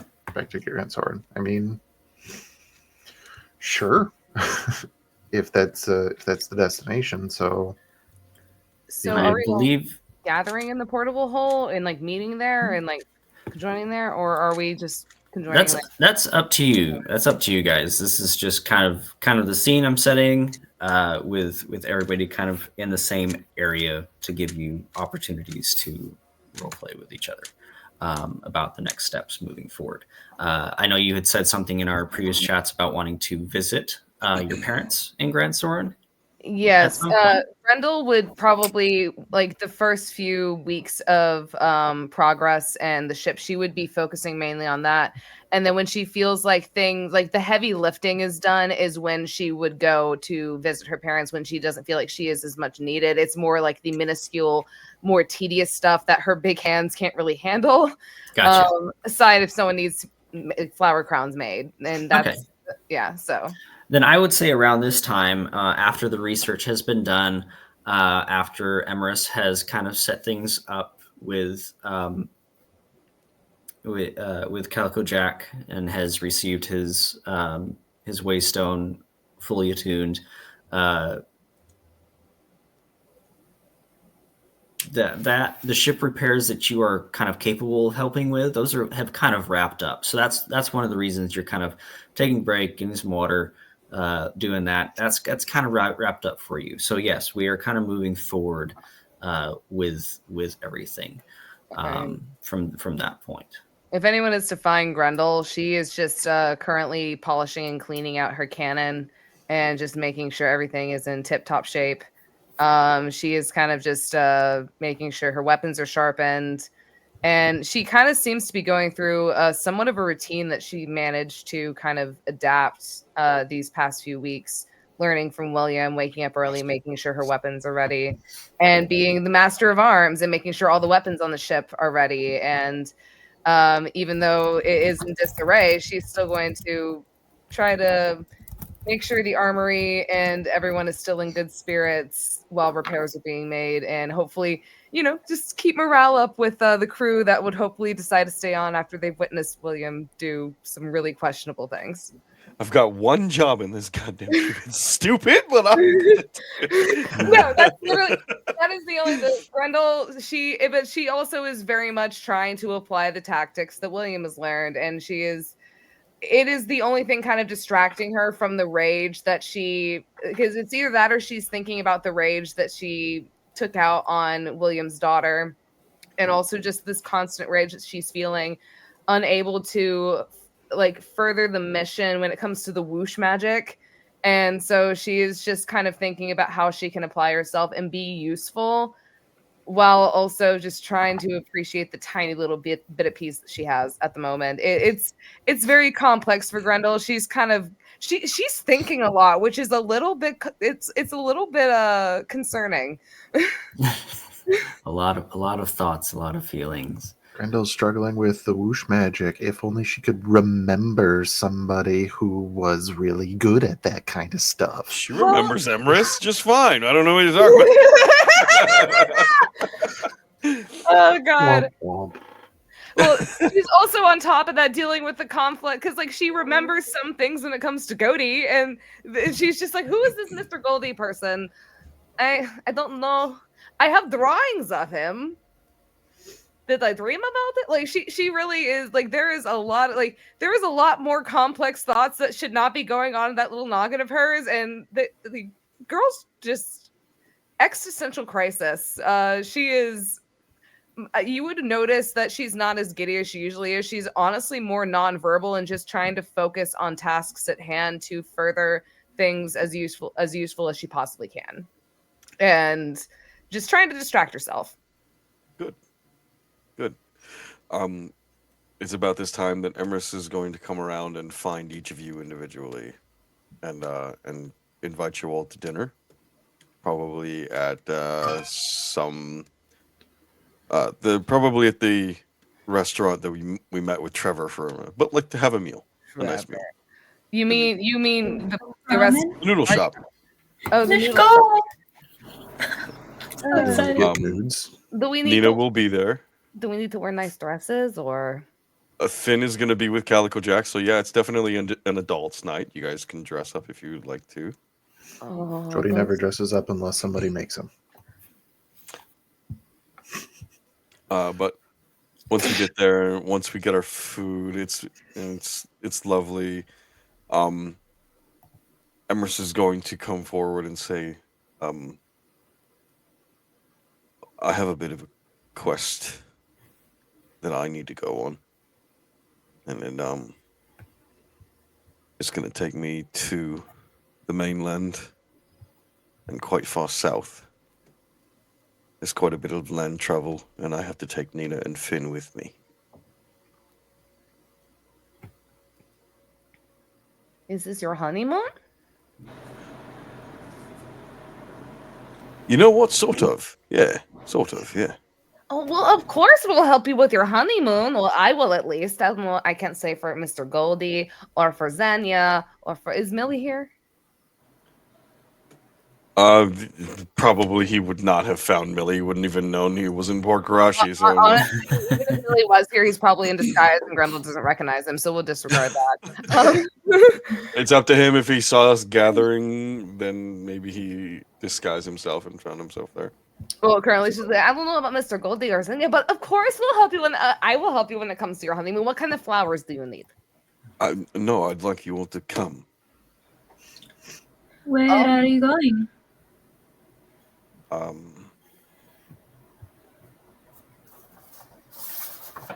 So, while we were in that tower, it showed me a vision of my mother, and it said that it's a shame that she'll die before she knows she's a grandmother, and I can't let that happen. So for these next month or two, I want to go home for the first time in a really, really long time. and I need I need your help. I need your support. You're going home? That is so nice, Emrys. When was the Well, last? depending on if we see my father or not, it might not be very nice when we get there, but it'll be a nice trip. The south of the mainland is very beautiful, and we're gonna hit several cities along the way. I've got to get some uh, old stashes, and I'm gonna help pay for the ship's repairs. Well, Land. sorry. Go ahead, Oh, Zenia. finish like, oh my gosh. Land, travel. Yes. Yes, I will come with you. Absolutely. Get me away from here. Hmm. I figured you might be. Hmm. So, Godi, what do you think? I am here to support the crew as a whole. If this is the mission, then my support is with you and yours. I will say, as it is, we might run into some locations where Paragon pieces might be. So, who knows? We might even get lucky and find a piece or two. It's I'm not like holding my cracking two breath for birds that, with but one stick, like somebody always says. sure, sure. But by the way, where is William? I couldn't find him. He was in the library. And Xenia sounds as confused as William anyone. reads. He was, in fact, reading, and Godi sounds very annoyed. The last time that we talked, he Okay. said he had a lot of soul searching to do. He's searching for the wrong soul. All right. I don't really know what Well, that means because I'm pretty sure you only have one soul aside from the dragon thing that I keep seeing every now and then. It was just a little bit weird. well, Dragon? I'm sorry? What? sorry. Dragon thing. You see dragons now. Well, of course, there's Mindaran that we saw earlier. Being that Godi was with Grendel, like in the moment that she met Mindaran, he's gonna kind of like nod and be like, "Yes, we did meet Mindaran a while ago. Are you seeing other dragons more recently?" Aside from the one that fell on Harpoon. No. So when it came to seeing William ascend from the whole rope trying to rope another rope situation, did we actually see a glimpse of a dragon at all? Just for a reminder. I would say there was Because a Grendel was pulse. right on top of William when she was probably watching it happening because she was also following with William until like she was right on the edge watching it happen. Because she tried to shoot him with an arrow, if you remember, with a rope in Right. it. Right. Yeah. He fell past where your ropes and stuff would reach. The changes to William would be, if I recall correctly, some black scales on him. Can't remember the placement, whether they were like more on his neck or face or arm, but there are kind of physical changes to William in that sense. I just And remembered there's a the whole visual with him disappearing for a moment and talking to Dragon Douche. I can't remember his name now at the top of my head. Calibrand. Caliban? Caliban. yeah. Yeah. Yeah.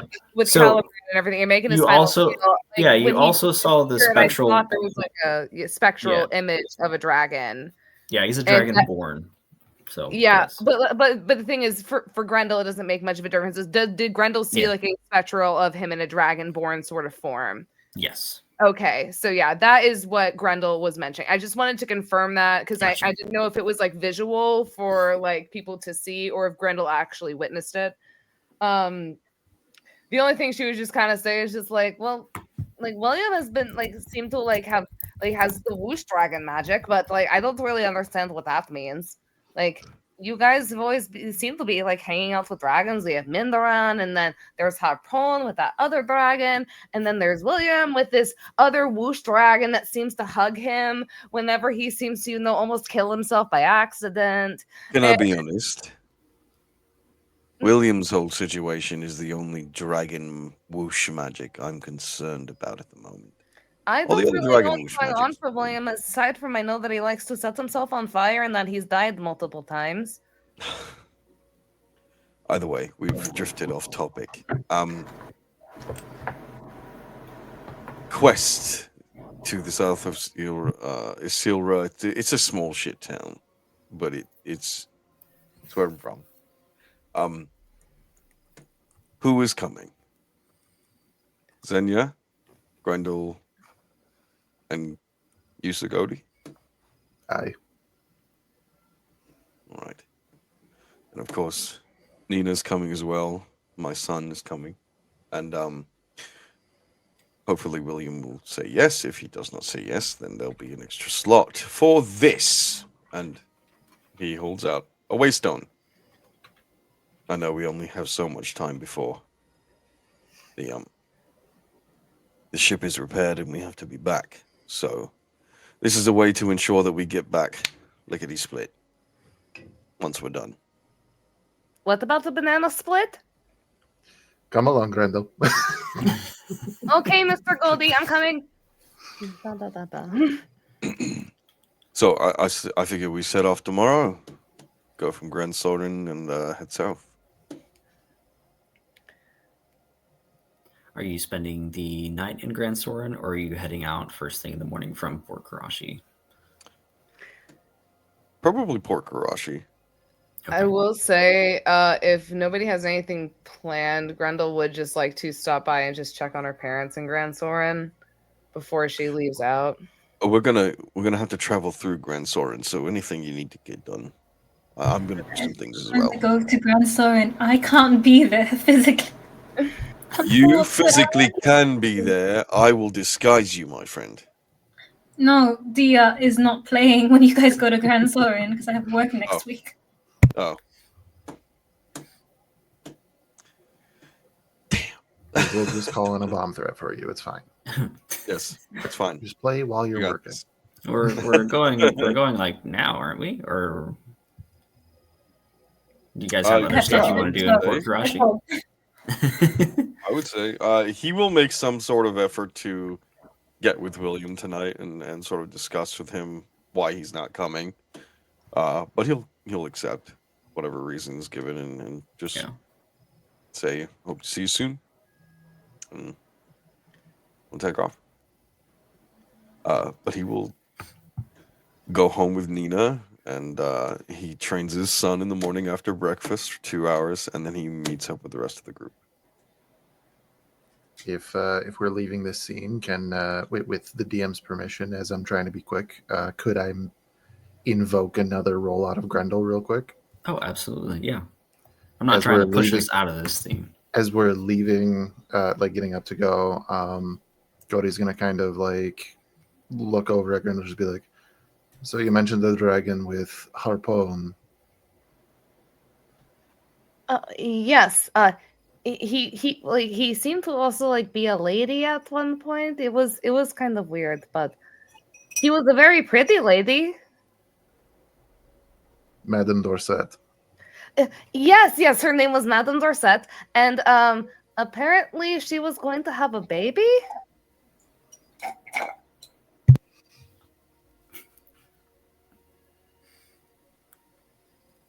Is that new to Cody, or did Cody know? Like, what is she getting at?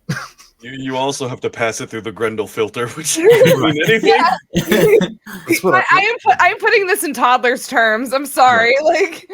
You know that in your time at Moon Shiver, Lady Opal was taking it more easy, as she is indeed with child. Right. So that being said, he'll just kind of nod and go, "Yes, I understand. But you remember what happened with Harpon and that dragon?" Oh yeah, he fell into the cliff with the dragon. We thought what we?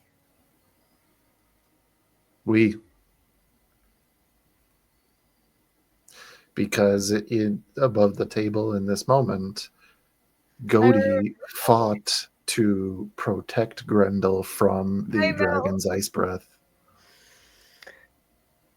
Like, DM, would I need to make a roll just at this point? Go ahead and roll me a wisdom saving throw.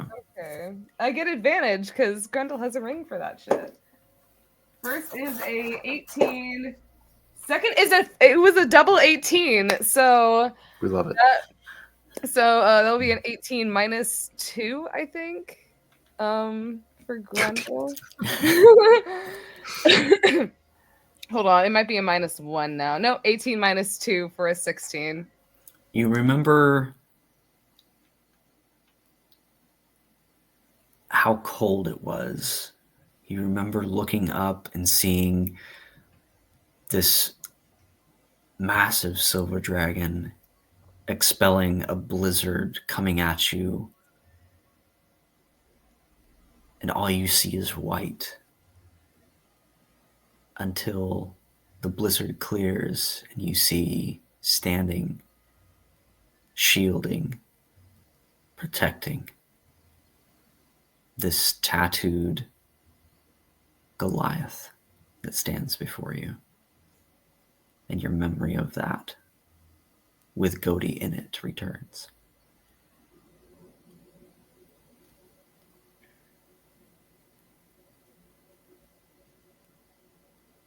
Matt, evens or odds?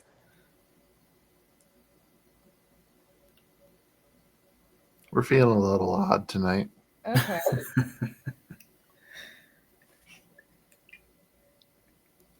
So that was a nat 1. Grendel. The most odd of the odds. Grendel kind of stands there for a moment as she remembers all of this, and she especially remembers it's not just the tattooed Goliath before her that she remembers. She remembers the absolute need to protect someone that she cared about, her friend, and remembering the struggle with how much she tried to fight him and combat this whole situation to try and make sure that Godi would be okay.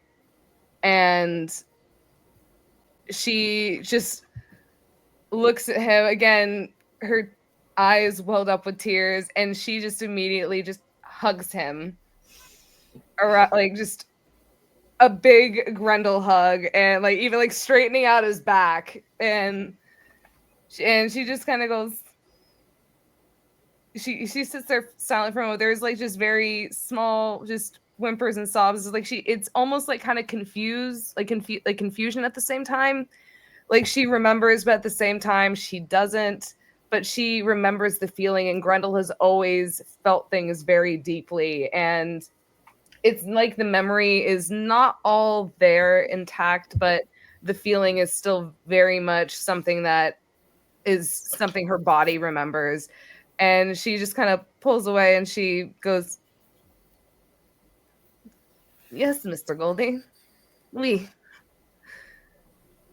I don't know exactly what is going on. I'll be honest. I've just had a lot on my mind. It's a little crazy. But I do remember one thing. I've had drawings of you that I've carried around with me, that Xenia has done, that I have done. But the one thing I remember most of all is, for some reason, I feel very safe with you. Like, I've always known that I could trust you, and I feel like I've met you for the first time, but I feel like I don't know. I'm good at feeling, but I'm not very good at talking about it. Maybe I'm just being silly. And with that, she's going to kind of just pat Godi on the back. She goes, let us go, and we will figure this out together, right? And you just kind of see, like, it's almost like her mind is being pulled apart with so many different things. And she goes and kind of just tries to pretend like everything is normal. You don't need to roll a damn insight check.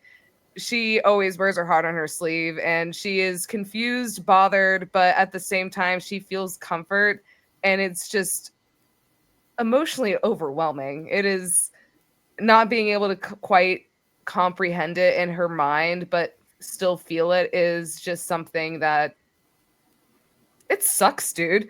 I can't really put it into words myself. That is really the best way I can explain it without over explaining it.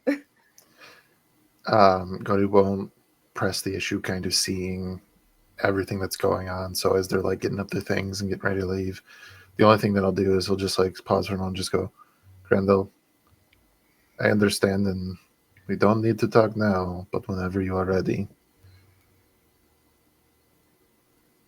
I also feel safe with you. And my dear. We love you, Dia. Bye, guys. Take care. Have fun. Please be safe, Have a good darling. party. You're And then we'll beautiful. be doing checks, I suppose, if you need them.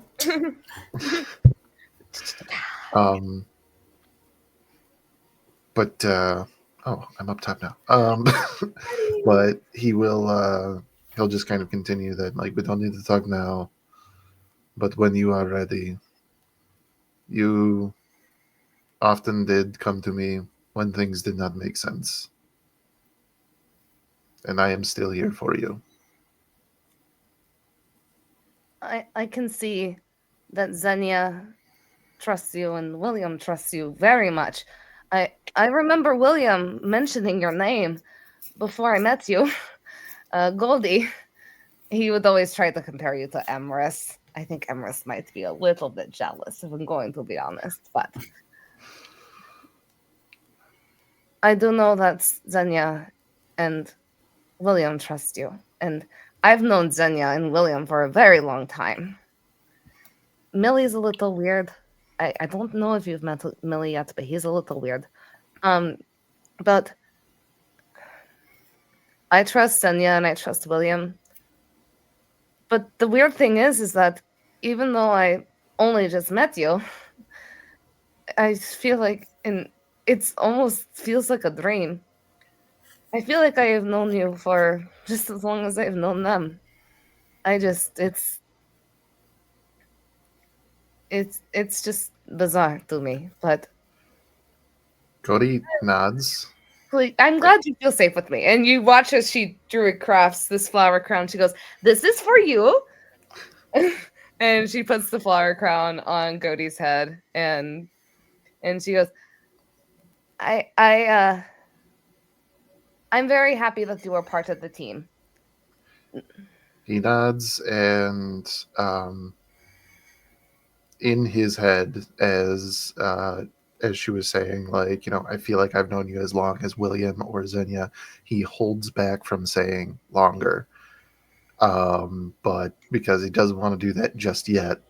But as she places the flower crown on his head, he kind of, like, he doesn't need to bend down, but he sort of lowers his head a little just to make it that little bit easier. And afterwards he goes, "Thank you very much. Has anybody made you a flower crown? You make flower crowns for everybody, but does anybody make flower crowns for you?" And you watch as she, like, so the freckles on her face kind of look like flower petals, but you watch as they grow, like, from a light shade of pink to just this deep shade of pink on her green skin. And she goes, "Well, I don't know if I have mentioned her before, but I have this beautiful woman, and we've been together for a very long time, but also she has been taken from me. Her name is Helene, and she owned a flower shop in the little towns that I lived in. with my mama and my adopted mama and papa. I have my adopted mama and papa who are halflings, and then I met my real mama and papa who they accidentally lost me until my adopted mama and papa found me. It's a long story. They live in Crestthorne. Maybe you can meet them someday. My mama's a little bit. Well, my birth mama is a little bit out of it, but my papa, he got stabbed the last time I visited. And like she goes on this whole entire ramble. I will give you the context of it later on so I don't have to dump it all out here. But she goes on this full ramble of explaining how she got to meet her birth parents. And she goes, but I have been on this whole journey trying to find the Ember Paragons, and not only, but it started out with me trying to find my Helene, my beautiful horned tiefling, like blooming shadow, and then I learned that we were supposed to help find these paragons, and apparently the paragons have something to do with the abyss that my Helene is in. And then there is this man named Mr. Balls, and she again goes into rants about Mr. Balls and how he has kept Helene from her this whole entire time. And then she goes into Trevor, and she is like, then there's this guy named Trevor, and she pretty much just kind of gives this whole spiel to Godey. And the only and usually she would keep in her mind that William says, hey, Grendel, one, William's not here, but two, Grendel again feels very safe with Godey and feels comfortable talking about this and trying to fill him in on what is going on. And especially since William and Xenia trust him, she is just again gushing about Helene and reciting the same memories that she has told Godey time and time again throughout their friendship. The time under the apple tree, her braiding flowers with aromatic oils in her hair, one that Emrys's wife actually uses, now wife actually uses. And she would just kind of go on talking about that with Godey, and then she would just suddenly stop. She goes, oh, I'm sorry.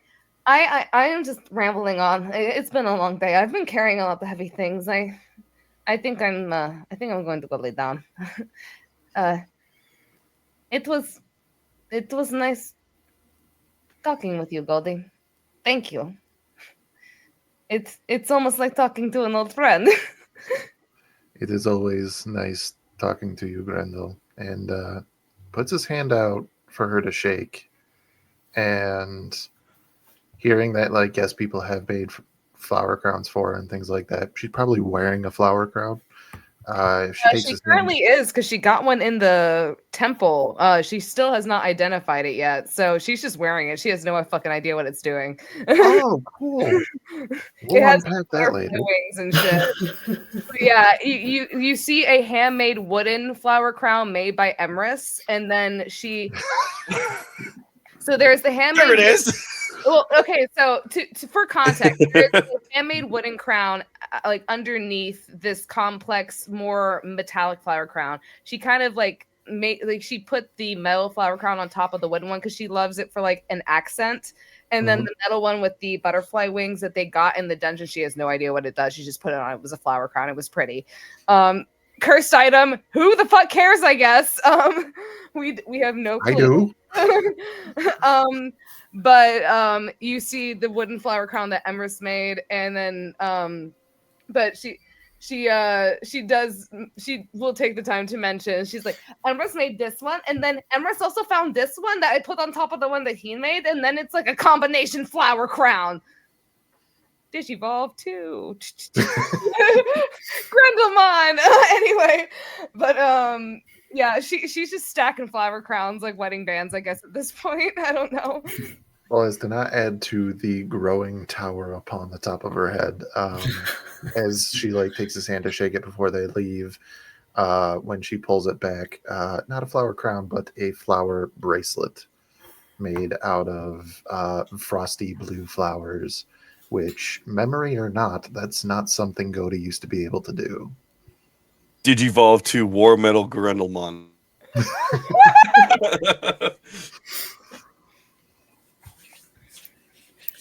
Grendel looks at the frosty flower, like the frosty looking flowers, comparing, and then she sits there and she blooms on the other hand.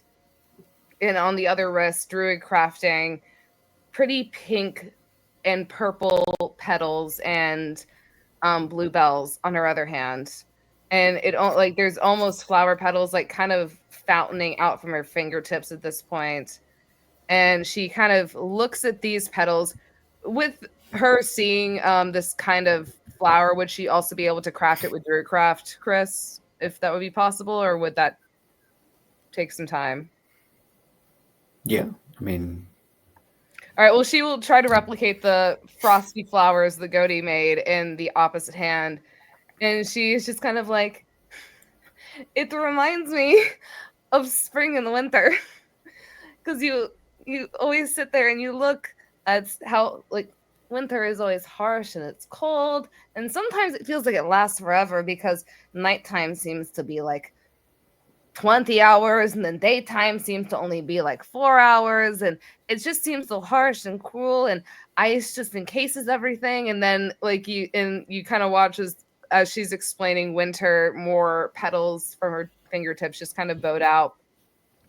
And then she goes to the other hand, she goes, but the best part about the winter time is that whenever the snow melts, that is when spring comes. And she just goes on and talks about how like her favorite thing is watching, as no matter how harsh and cold, and she's like, it is, winter may always seem super harsh and super cold, but the best part about it is that no matter how cold it gets, we all know that eventually spring is going to come and the rivers are going to flow again and the flowers will bloom. And even sometimes in the winter we can find beauty as well, but the best part about it is that things will always get warm one day, and that is kind of what I'm hoping. The world seems like it's in a lot of winter, and there's a lot of goo monsters and a lot of sadness and coldness going on, and the only thing I can hope is that we are the ones who can bring on spring. And that is my goal. I will make flowers for the world. You kind of he smiles and nods, and as that happens, they're getting ready to leave. He just kind of like nods and goes, and that is why I gave you Rain's Fall. Good night, Grendel. Rain's Fall. What is that? Oh my god. Is that Godi opened the puzzle box based on certain seasons, and in Vardin, I know spring is Rain's Fall. Okay, I forgot. Okay, I forgot the seasons. Yeah, because that's one of the main reasons I actually brought up winter and spring was because of the goddamn puzzle box. I forgot Rain's Fall meant spring. So goddamn it, yes. Okay, yes. Gasp. All right, continue. Oh my god. Grendel you just kind of see tears falling down her face as she again remembers the whole life and death situation that involved a puzzle box. Sorry, just for a moment, I'm shocked that was only 4 minutes exposition. There was so much information packed into that. Grendel's tired.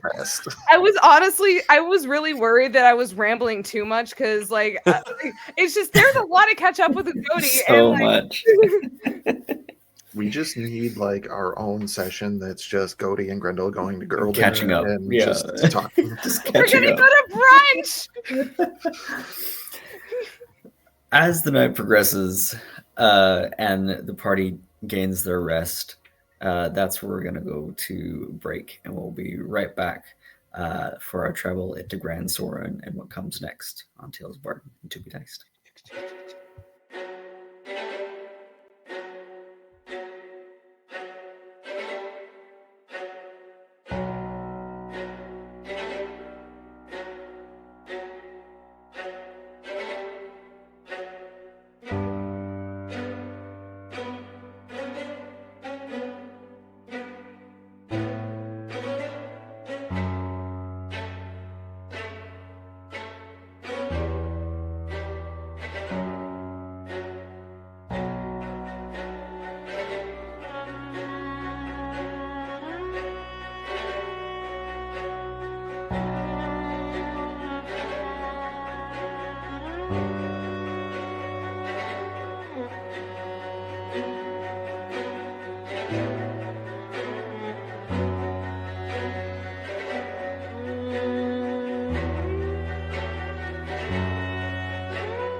Welcome back. Hope you had a good break. Let's dive right in then, shall we? As the party rises the next day to make their travel to Grand Soren, Finn is excited. Just hasn't really slept the night before, was up at 5 a.m., just ready to go, asking, is it time? Is it time? Where are we Wait, going? you didn't sleep well last night?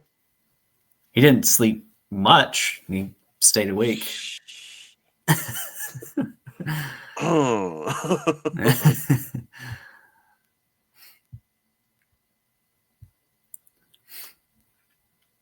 It's A fine. tiny hut. It's tiny fine. hut. It's fine. He was at Calico Jack's. It was fine. She hopped him up on sugar. Oh, she kept him all night, thank God. A very tired Calico Jack brings you a very excited Finn as you go to find the rest of your party to make your way through the portable hole to the butchers in Grand Soren.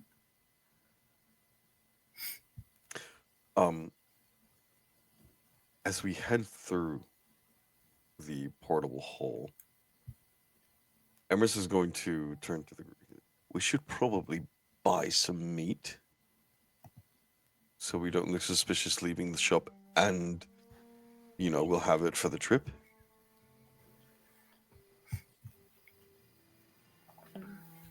What are we hungry for then? I also do have a Oscar, and he can cook us up a meal at least once a day for us. That's great, but I'm also a fair chef,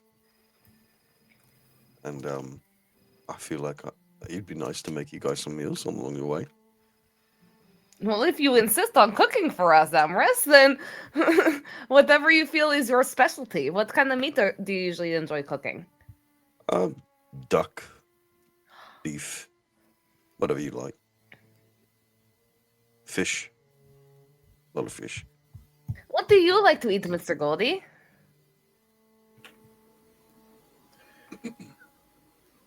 During my formative years, I ate a lot of elk and venison, but I don't know if that would be something here. We can hunt that along the way. But this is just to get something to avoid suspicion, so whatever's available. Perhaps ask the proprietor what is a special or something he recommends. Again, I'm new to this, so this portable hole leads into a butcher shop? Yes. Yes, You'll see. and then it leads into another city. It's Grand Soren. It's where my birth parents are, and where the big city is. I've only been there a few times, but Just double checking, His Majesty Lord DM. Cody has never been to Grand Soren, yes? Cody has not been to Grand Soren. Probably because it would have been a bad idea in the past, but probably a little less worried about it now. Most likely. Okay. So I also have a question, Master DM. Mm-hmm. William did tell Grendel, do not bring the Amber Paragon buckler into Grand Soren. That is correct. I'm sorry, repeat that. The last time she brought the buckler into Grand Soren is when Trevor and William got jumped by like the whole entire military situation there. Does Grendel was specifically told to not bring the Amber Paragons or the buckler into Grand Soren, correct? I can put them both in the bag in lead boxes. If you remember, that's how I was. You remember when I took over the ship? Oh, Sometimes. when you pretended that you took over the ship in order to Right. save William, Right. who was dead. I can do the same thing. I can take the buckler and I can take the bracer, put them in the bag temporarily until we leave town. Okay. Okay, all right. Because William told me that it was very dangerous to keep the sparkly whooshes in the place where there's a lot of people. Did Cody get the Sea King's thing, or does William have it? No, you gave it to William. That's right. Mistakes were made. Mistakes were Legitimately, made. that whole conversation, Cody was like, I don't know who this guy is, but I like him. Then you were like, here you go, and handed him Sea King's thing. And I'm like, okay. That thing that I didn't want to have. Emrys is trying to trust William. He doesn't trust his patron, though. Well, that's your fault. But it wouldn't be like unless we're like immediately going into Grand Soren. But like I'm just going to state this now before we step out of the black sticky hole into Grand Soren. Grendel will hand off the buckler to Emrys for him to put in the lead box, so that is hidden and not going to cause commotion. Okay, very well. As the portable hole opens, you hear, screw it, the Barber of Seville in opera form, and is chopping with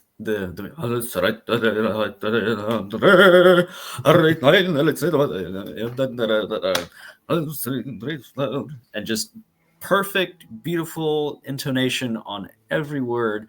And it's this pied crow kenku chopping meat. And before they were just kind of repeating to themselves, talons and tail, they go to sail, eyes and teeth, they go beneath, meat you wrap and blah, blah, blah, But they have found something else to repeat on loop. As you walk past the kenku, make the appropriate adjustments to the door. It is rolled up, and this dark, black-walled room transforms into this gateway to a bright, bustling city. A butcher shop filled with a few patrons as you walk out. I want to say this. Yes, go ahead. Sorry. Finn has a hood up. He's got a tiny cloak, which hides his face. Nina has a hood up. I am Tom Gillis. Okay. Perfect. So yeah, you walk through this doorway into the city of Grand Soren. Grand Soren is nestled within the verdant embrace of a lush valley. If you were looking at it from a distance, the city itself seems to blend with the topography of the location.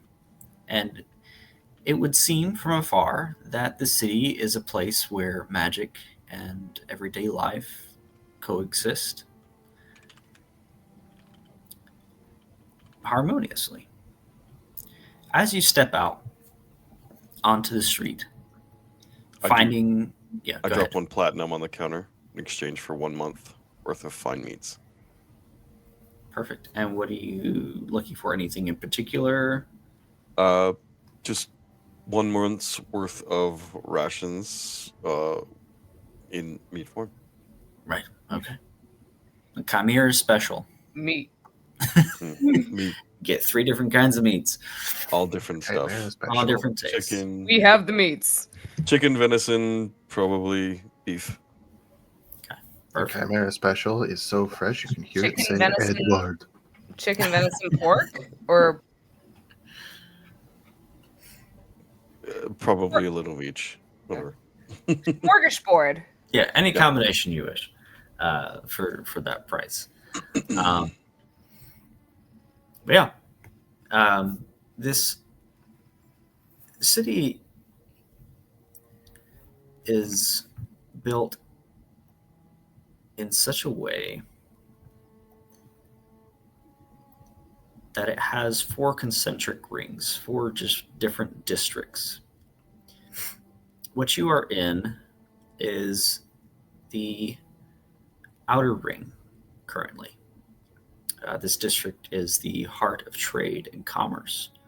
Merchants and artisans, traders from all over the world sell their goods. The streets are lined with colorful stalls and shops offering everything from everyday necessities to exotic wares. There's a butcher, there's a baker, there's a candlestick maker. There is a candy shop on the corner called Pixie Rose, one of many scattered around the city. This is probably one of the most diverse and down to earth parts of the city. As you ascend the rings, they become more innately magical. Godi, you feel an instant connection with this city, as it is a nexus of one of the ley lines that you have studied.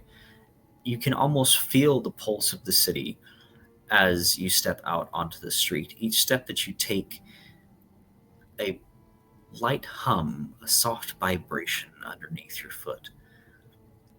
And as you look towards the center of the city, you see the skyscraping crystalline structure of the Arcanium, the center of this city, a natural grown crystal that people have built man-made stone and metal framing around to make a building, a structure. This is the heartbeat of this magical city, the central place from where the weave emanates to various parts of the city for various functions, anything from lighting to transportation to arcane studies at the academy for gifted youngsters. So yeah, just to kind of like knowing that Godi is surrounded in this much magic. He because this has never gone bad for him before, entering a new city and ritual casting detect magic just to experience what this might look like. Chris, may I roll a history check as to how Godi acted within the city of Embershard when it came to how comfortable or uncomfortable he felt in large crowds like this, considering he doesn't seem to enjoy this sort of situation? Like, how uncomfortable does Godi feel right now? Like, is it for an insight check? I would say you wouldn't need an insight check if you have any modifier to insight. Like he's definitely out of his element. In Embershard and in Greenport, he was like basically going into public was a necessary evil at those points. Embershard less so, because Embershard was less busy than Greenport was. But he's definitely just like not trying to make eye contact with people, trying to stay away from any buskers or vendors on the side of the street that are doing fresh fish, anything like that. He's just trying to like keep his head down and keep moving. Doesn't want to interact with that, but he is intrigued by being in a new city like this. Okay, as long as he doesn't look uncomfortable, but if Godi ever shows any sign of being uncomfortable, Grendel will offer like her hand for him to hold.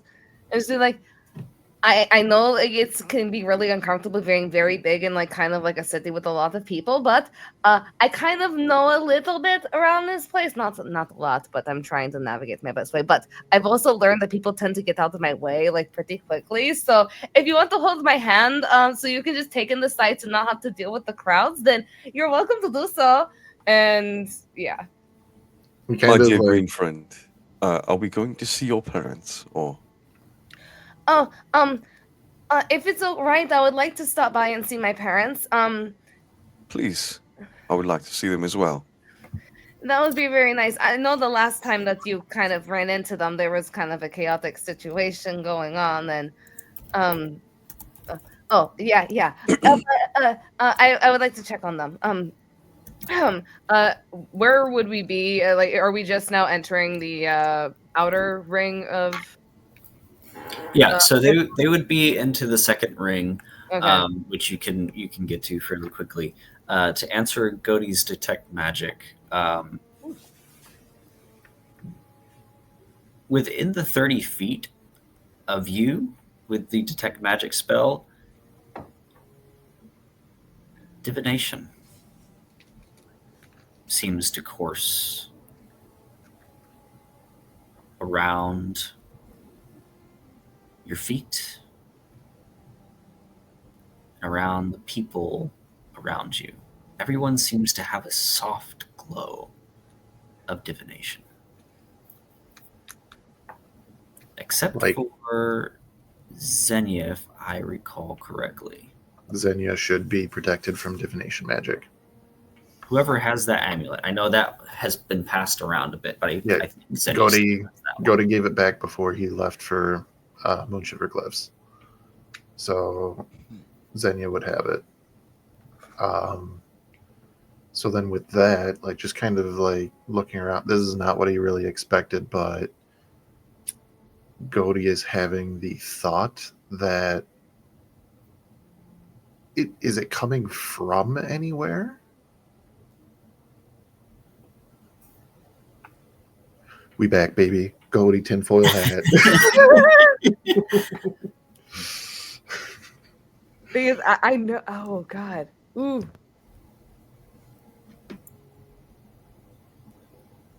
Emrys does not like being watched, so Roll don't me mention. an Arcana check, please. You want me to roll an Arcana check? Can I guidance myself? You can do what you want, man. By the way, Chris, what time of day is it? Let's see. You'd be looking at almost midday. Midday. You left first thing from Port Karachi. It's across the other side of the world, so you're looking at a few hours difference. Yes. Okay, That'll so be a, all right. that'll be a 21. 21. With Coming off of an time 8 on the die. Okay. At first, it seems to just be everywhere. You kind of focus and hone in. It's not what you expected. Where's it coming from? And you see lampposts lining the streets that seem to emanate this, even though they're not lit. It's the middle of the day, but there is magic just pulsating in these radiuses that are all connected throughout. And as you're following them through these various auras and trying to find the various magical connections between all of them, it begins to spread like a spider web throughout the entire street. As you look further throughout the rest of the city, through each um, uh, business, through every cobblestone, it just seems to continue and keep going. Big Brother Magisterium. Yep. Hmm. Grendel now is the point where Godey is uncomfortable. So without like saying a word, he just kind of like, puts his head down and does gently take your hand as we're walking. Grendel just grabs it, and she's the hand that you grab is so on her right hand is where she holds the frosty flowers, and then she now currently is keeping the frosty little flower crown on one hand and the spring flower crown on the other hand, and she just gently grasps and she looks to go. She goes, "It'll be okay. I know that the crowd can get little bit crazy, but when you meet my parents' restaurant, or my birth parents' restaurant, then you will feel very relaxed, and they have good food, and hopefully no one will get stabbed." And then she'll just continue walking, leading them to the restaurant. Cody just, as we're walking, just tries to keep his head like turned away from any of these sensors as they're passing it. Not that he really feels like they're gonna like pick him out of a crowd for any particular reason, but just out of suspicion. Like, don't watch me. Acting suspicious to avoid Yes. suspicion. Love Yes. it. Out of curiosity, do I see them at all or no? Yeah, you could see these individuals that you recognize. Gretel is 8 foot walking through the tall and streets. green, so like she's not trying to hide.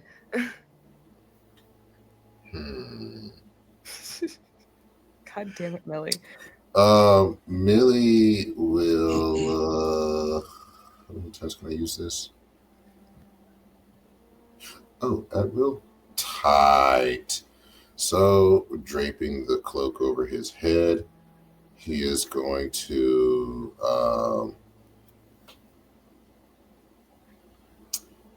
replicate, I guess, a safe assumption there's beggars out here. It's a big city. It's a safe assumption, I would say. Cool. So I'm gonna look like that guy, and I'm going to rush frantically at 2, 4, 6. Where's my dice? There's my dice.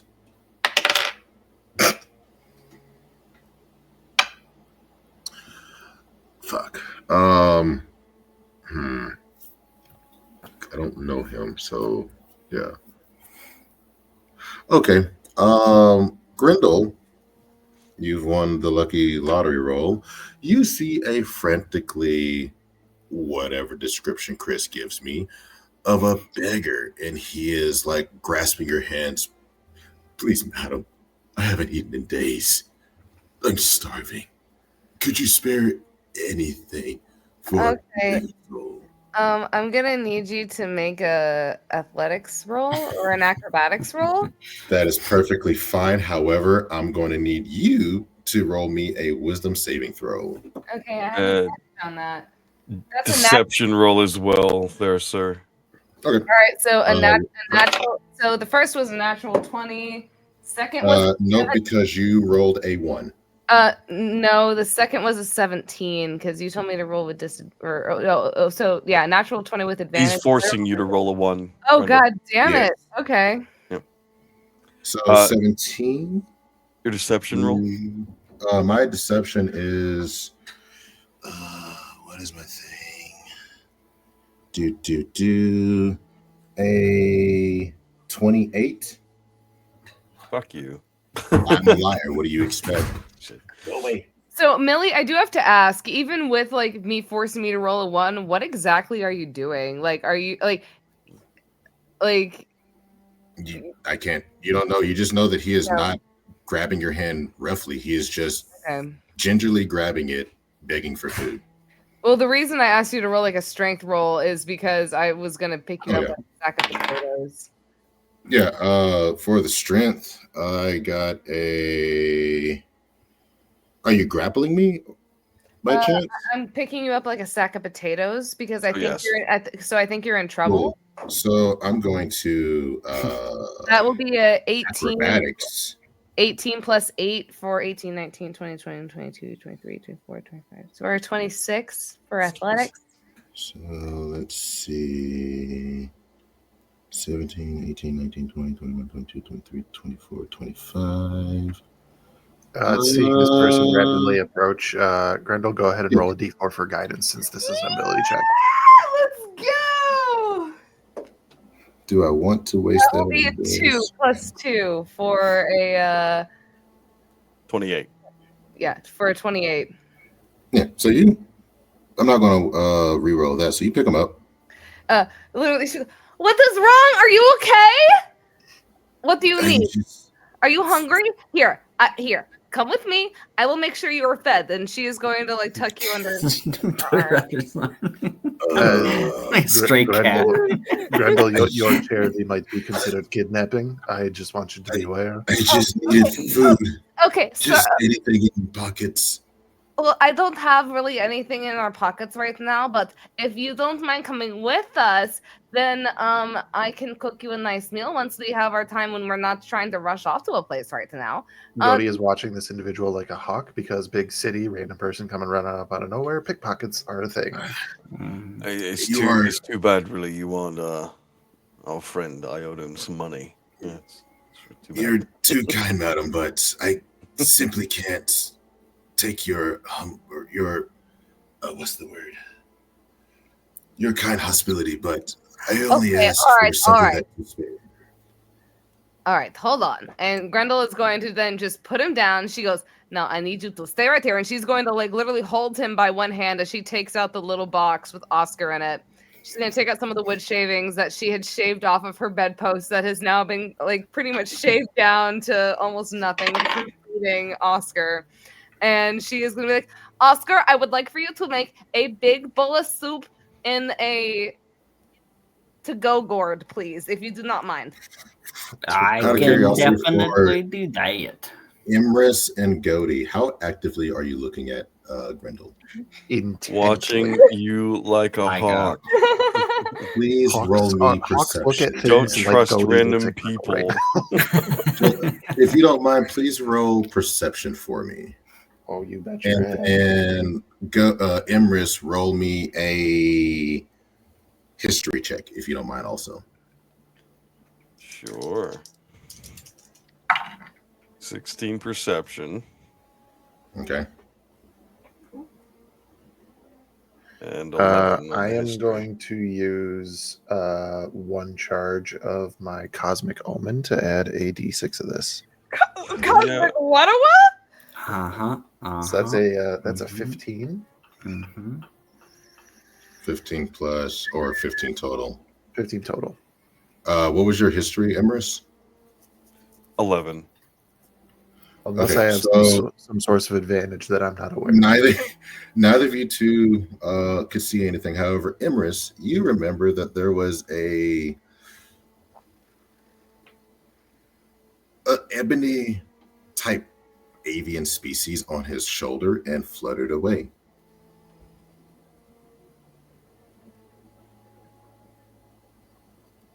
But he watches as this creature does the thing and goes, "You're so kind of.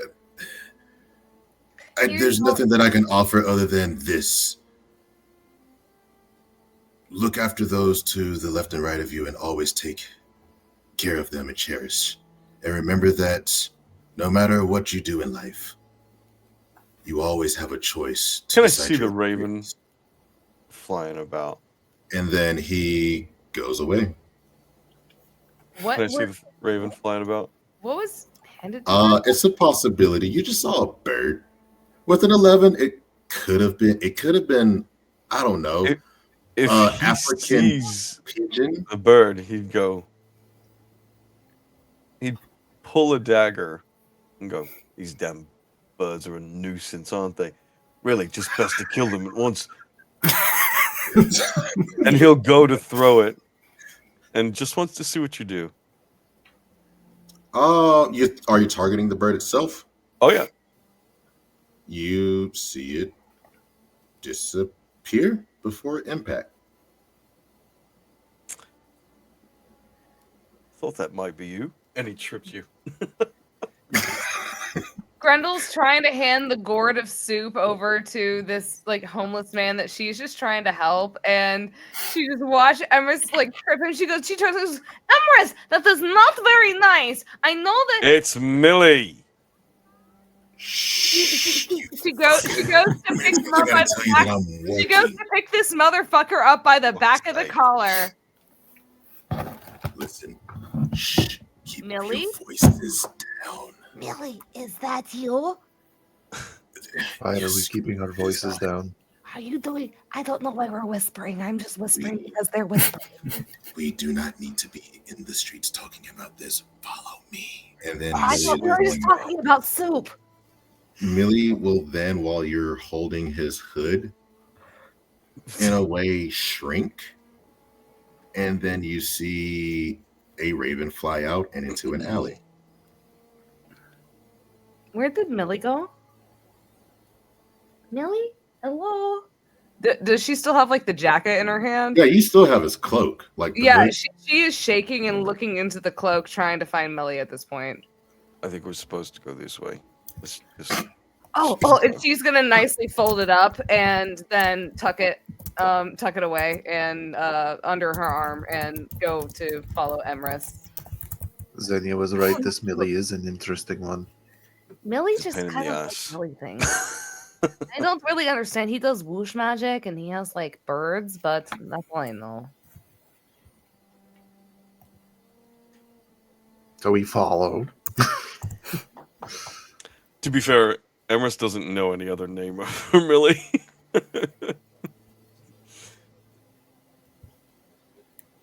There we go. Sorry.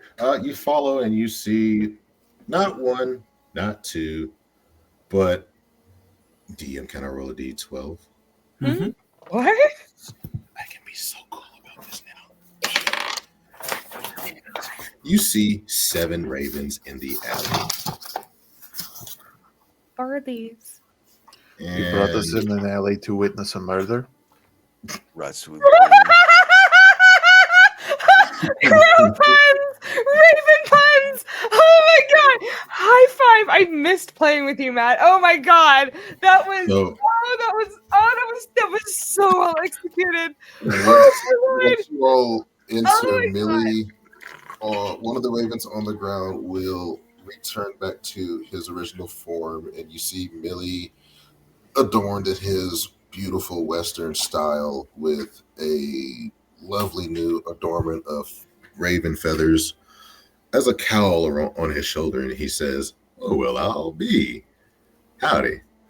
And with a new friend, I see. fuck you. Ah, you know you love me. Emrys will walk up and he will give him 9 platinum Uh, and you need me 410 gold. is this to kill somebody? Like you don't? No, I owed you some money from our last adventure. I Oh sold well, things that we did you did. not check your pockets? What do you mean? You didn't check, did you? I mean, I saw the note you left. Not very well. You still got a coin in there by chance? I don't know what he's talking about. What are you talking about? Oh, there was a little note that I left. Well, you might have spent it now. but it was some things that was a little separate, but I can tell y'all here or on the way. But Grand Soren is a little bit of a little bit of my stomping grounds, and I kind of want to stay ominous. So to say my name in a prosperous city such as this would be unideal for a man of my stature. Why do you think I look like this? Why do you think my son and wife have their faces hidden? Oh, We're all I'm trying to stay sorry. anonymous. Well, I had Pleasure to to point meet out you. it was you because no one else was getting it. Yes, but to say my name is a little bit of a Well, I how do you don't know call any it? other A name for you. sore tongue, sore thumb. But who is this? Hi, Millie. Oh, hello, Grendel. How are you? I'm doing all right. How are you? You've disappeared for how is how is she doing? Yeah, she's doing a little better now. Got her fixed up, and well, she has some things to do. Did you tell her I said sorry? I explained everything, Grendel. There is nothing to worry or concern yourself about. It was just a unfortunate circumstance at that time, but don't worry, all is forgiven. Well, I would like to apologize to her myself one day. Just let her know whenever she is ready. I understand considering the circumstances, but It might be a little soon for her to see you yet. that is why I said when she is Yeah. ready, because I'm the one who kind of Okay. split it all down. All is well in love and war, Grendel. Never Don't stress on forget, it. you were not yourself. I wish love Whatever. and war did not have to be used in the same sentence. That's what I very much fear throughout this whole entire journey. And then who is this? Well, who is this? This is With Sir This is Goldie? Mr. Goldie. Muffin Tins? No, Mamirson. Godie's going to nod, and before I speak, as Godie, this is my first experience with Millie, and I absolutely love this charismatic, just shit-talking individual. That being said, with the most stoic and if there was anything beyond the stoicism, it would be annoyance in all of this presentation and conjecture. You would hear Godie Mamirson. Well, pleasure to meet you, Goldie, my beer son. Welcome to Grand Soren. The pleasure is all yours. So, were you on the ship disguised as somebody? Did they pick you up on a wreck? Did Grendel by accident cut you in half? Grendel starts crying. It's just a joke, sweetheart. I'm sorry. Grendel immediately starts crying. She kind of. It seems your joke was not appreciated. Grendel starts crying. That's just what the line of work that I do. But needless to say, the lass is doing quite well now. I see Xenia. How are you doing, sir? And I take it Captain isn't among us, or he's Not at the moment. He's nursing his baby. He has another child? No, his ship. It's the only child he actually gets. Oh, don't say that now. Emra throwing shade. Oh, shit. God damn, that was. But anyway, Grendel wasn't crying right now. She would have remembered that. But my God, Grendel's too busy crying. But so y'all are heading where again? What are y'all doing in Grand Soren, first of all? Well, we're going to visit Grendel's parents, and then I've got a couple of things to take care of in town, and then we might be headed south. I will say, Grendel, your parents cook up a mighty good meal. Well, I haven't really gotten to try a chance of any of their cooking yet. I haven't really actually gotten to eating at the restaurant. My brother made me a sandwich. It was delightful. Yeah, I might have, well, as you both already know and Godie, you'll, well, on good terms, soon to know me. If not, one of us will get the upper hand, am I right? I did a little bit of following back in my day on, well, you and Captain Grendel. I do apologize, but I wanted to make sure y'all are safe. What do you mean? Look, I know Captain has gone through some stuff. Captain always does questionable stuff, but I don't quite understand it, but at least he's still alive, so that's something there. Questionable, yeah. But needless to say, if you don't mind, Grendel, I do again apologize, but I'm gonna need that hood back. The what back? The hood, my coat, my hoodie, as they call it nowadays with the young folk. Hoodies, Cannon, and Vardin. He wants his sweater back. Grendel hands it back to him.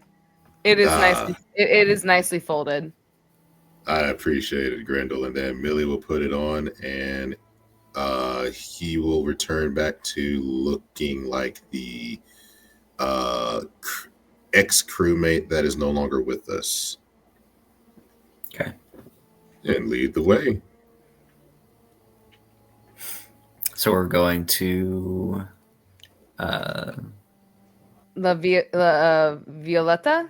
oh, Dahlia Violet. Very well. Dahlia Violet. Violetta, yeah. You head through the city. You go through the gate into the second ring, take a few streets, go around a few corners, and throughout the city, there's just an energy that seems to permeate not only the ground, but the walls, and eventually yourselves as well. You begin to resonate and vibrate with the city magically as you begin to connect even more to the city the more time you spend in it. There are shiny bits and baubles. There's, anything you could imagine magically is happening. As you round the corner, where there once was a brightly lit restaurant with the sign in front called Dahlia Violette, there is the same building, but the lights are off. The door is boarded, and there's a sign across it that says closed temporarily, grand reopening coming soon. But the Dahlia Violette sign has been taken down. You see off to the side a cart, buggy, and a quadrupedal pack animal You motherfucker, Millie! Are you fucking... that is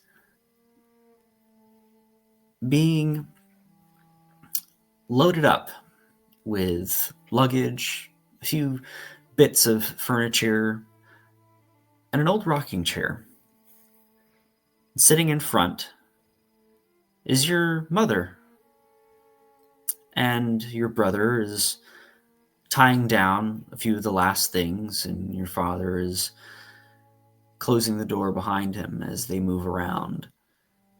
They're all getting in to this cart and getting ready to move forward.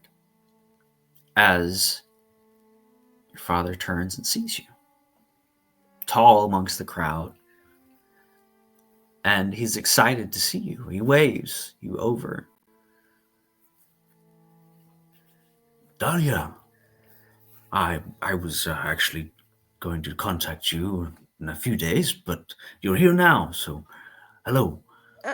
Papa, what is going on here? Why have you shut down the restaurant? What is going on? Was it because I ended up crushing a man underneath the boxes and everything No. on the street side? I'm so sorry. I didn't mean Yes. to. I'm sorry. I'm so sorry. I did not mean to. This has nothing to do with you, my dear Torflower. Dahlia Violet hasn't been doing very well financially for a few years, just due to your mother's illness. We've not been the wisest with our finances and have poured more than we needed to into that. All worth it, mind you, but it's just not sustainable anymore. So we sold it to an entrepreneur that's just going to turn into something hopefully better than what we could have done with it. And we actually are moving north to Mabir. There's an arcanist there that shows great promise with some experimental magics. Hopefully, we can see if something of that nature works on your dear mother. But if not, then we'll be out in the country somewhere nice, and we can live in peace and not so much in the city anymore. So. I'm sorry, the side chat is freaking... I'm trying not to pay attention to it.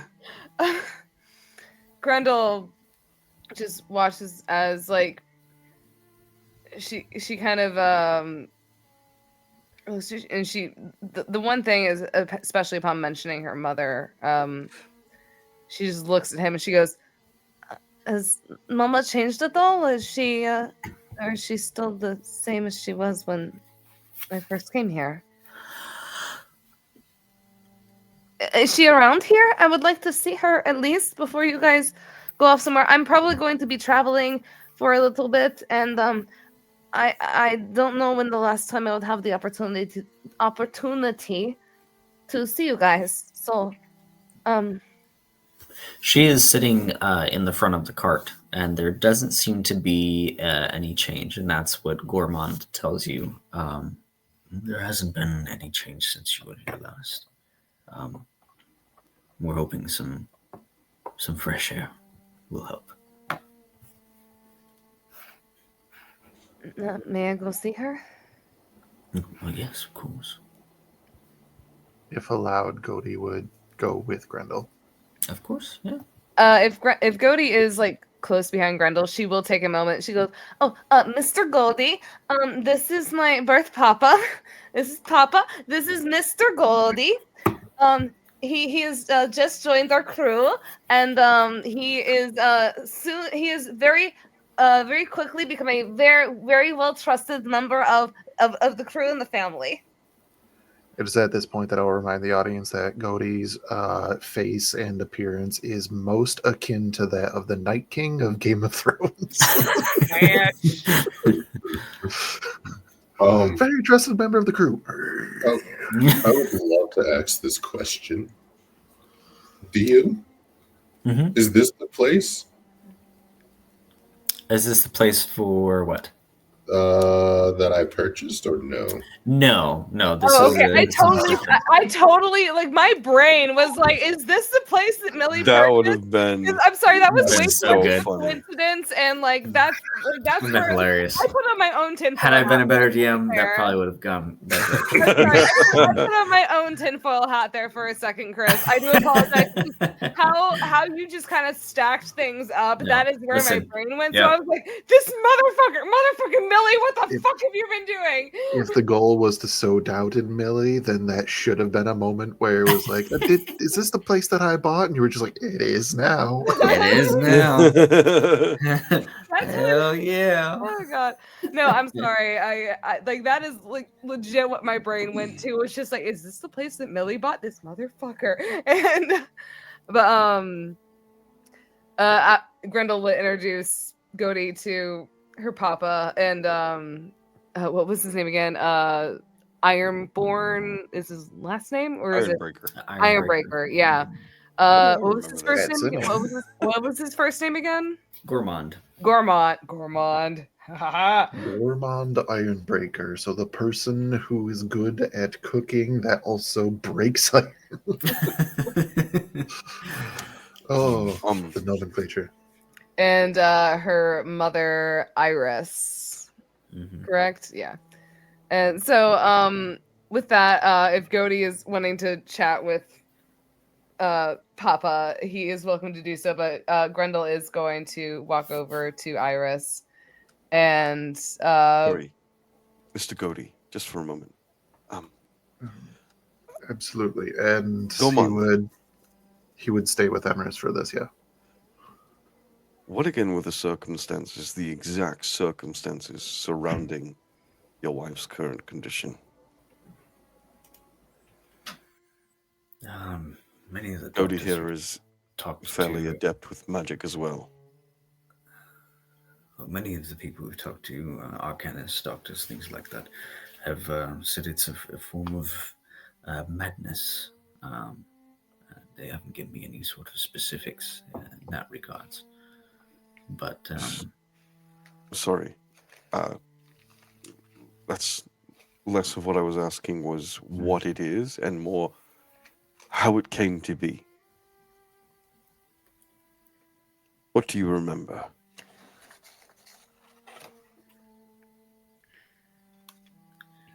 we came here, and we were setting up our Dahlia Violette. This is our 6th location. in our attempt to find our tall flower here. And she found a job with the local guard, hoping to find any sort of information, things like that. She's very adept and astute at investigating. So she's an incredible, well, she used to be an incredible detective. Great mind. And she was working on something inside the city, something to do with the myriad. And that's really the last time she came home normal. Each day she returned from her duties. It was a little bit less of her each time. Did she keep any files of her work at home? Notes? Anything like that? She did. Once she was unfit for duty, they came and got all of pertinent work and took it back so they could continue their cases.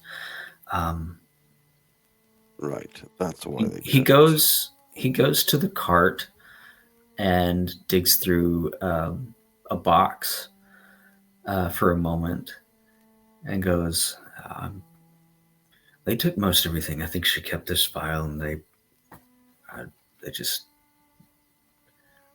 Missed it. no, it's a cold case of some sort. So it's just something that's they had a copy of, and they let her keep it for old time's sake. Here is what I am thinking. I'm thinking your wife learned something in the course of her investigation that made her a danger to someone very powerful. And I think if we find out what that secret is, who it was about, that might help.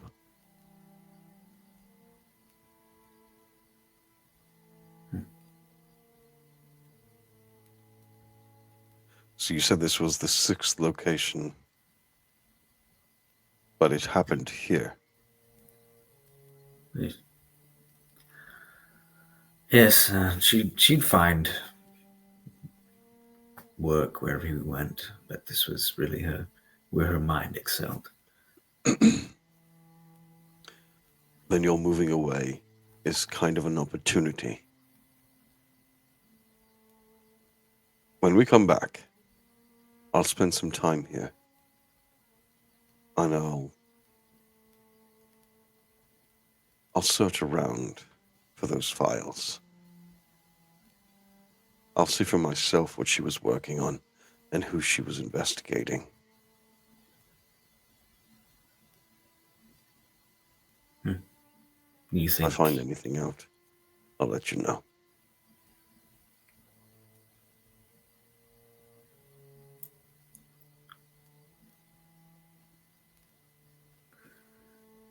something like this, is it permanent? Is it reversible? If they did what I think they did, it is permanent but reversible. Right. There is strong magic which is able to take away the mind of a person, make them unable to do even the simplest things.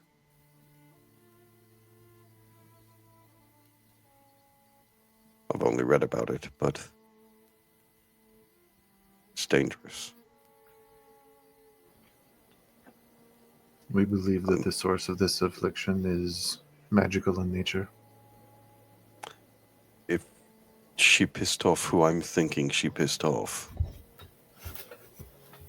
then yes. Cody's going to like sort of nod and look over where if this were a movie, like it would sort of shift perspective and you wouldn't be able to really hear like maybe some muffled, but you would see Grendel just talking to her mother, and Cody's just going to kind of nod and just turn back to his father and just, do you mind if I examine your wife? Not invasive. Just talk.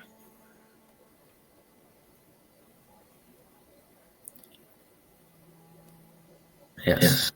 She tires easily. Just keep it short. And I'm sure you won't.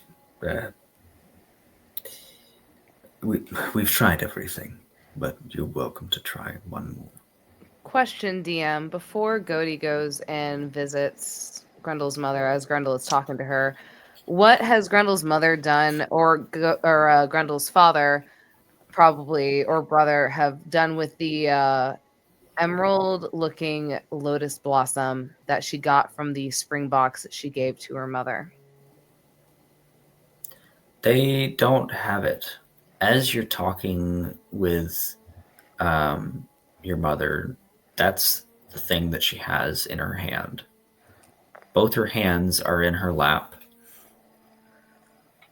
one on top of the other, and clasped between the two of them. You can kind of see between her fingers a faint glint of that emerald that you had placed in her hand from before. It's still in that same hand. The one thing Grendel would do as she approaches her mother is just she'll walk up, she will gently place a hand on hers, and before she even places her large hand on her, she's going to see if her mother reacts at all or if she tries to pull away. Because if she shows any sign of that or any sort of sign of being uncomfortable, Grendel would not lay a hand on her.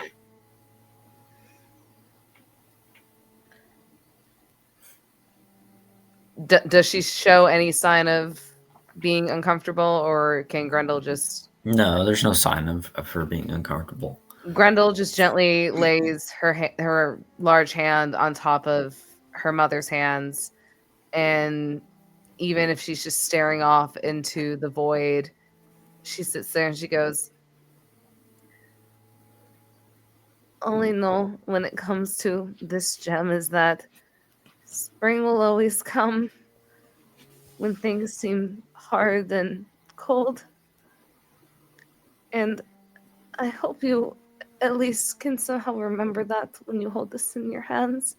I know I've been gone for a very long time. I didn't mean to, but I was very well taken care of and cared for, and I'm going to do my best to make sure that this, when you do come back to whatever is going on, I don't know what's happening exactly, but when you come back, the world is going to be a much better place than it was when you went to wherever you are, Mama. I don't know where you are currently, but I'm going to make sure that the world you come back to is beautiful and not falling apart like it feels right now. I promise." And she doesn't even know exactly what she's doing, but she just wants to know that at the end of the day, she wants to not only make sure that the world that her Helene comes back to is put together and not falling apart at the seams with the weave unraveling itself, but she also wants to make sure that the world her mother comes back to is something that is not dissipating before their very eyes, and to where they have to constantly move. She wants them to be at peace and whatever is going, she doesn't even know what's going on with her mother. She is just wanting her to come back to wherever her mind has disappeared to or been whooshed to in Grendel terms.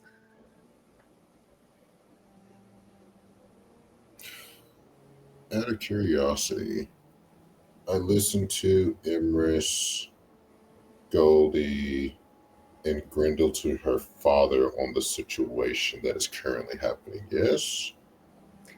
Grendel was talking to her mother. Correct. But when you first came here, you met your father, right? Yeah. Okay. She wouldn't have been trying to hide anything when it came to the party. That's just how Yeah. Grendel is. So It's all- anything between Grendel and her father and her mother, you probably would be able to easily hear. You won't need to make a roll for that. As for Godie and Emrys, that is their calls. yeah. That's why I was just asking for, like, when we first got here, not the mother. I heard all of this in reference of something going on with the her mother, correct or no? I'm sorry, could you repeat that? My auditory For processing you out the for window. Chris. Yeah, for Chris, I was asking if I heard like Emrys' conversation, Goldie's conversation, and then you to your father's conversation when we first got here. Because Millie would be definitely trying to listen in if we're all here.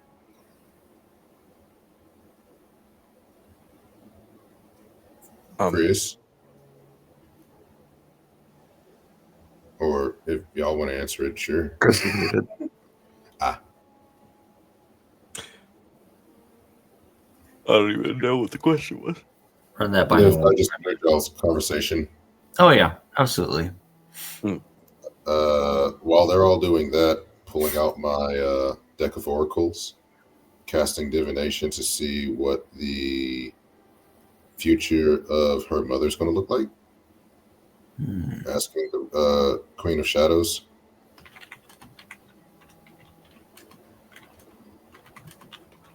This is why you need a gambler in your party.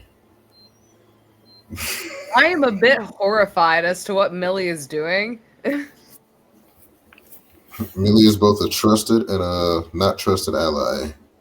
And I shall keep it that way forever. I feel at this point like Millie is considered a necessary evil. Millie Yeah. is Millie? 100% in any moment, absolutely the personification of the wild card effect. Yeah, he's like the one when like that person slams down the draw for like wild card and like you're just like fuck. That is Yeah. Millie. But yeah, with what can I know from the Queen of Shadows, the Raven Queen, Goddess of Death, know about her mother's fate?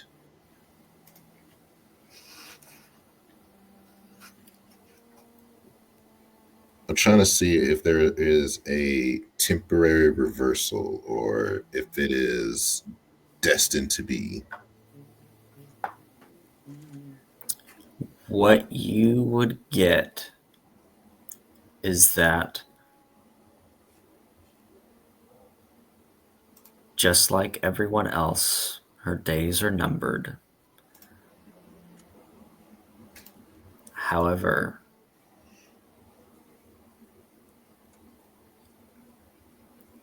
she will suffer through each and every one as she is right now.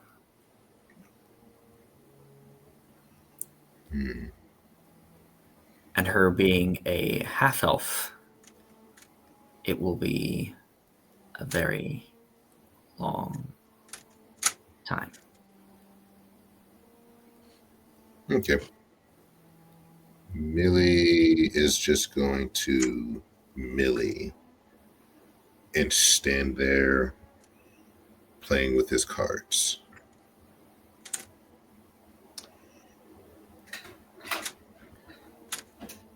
For Emrys, if he's still out there, he knew he might, with if he wants to either pick up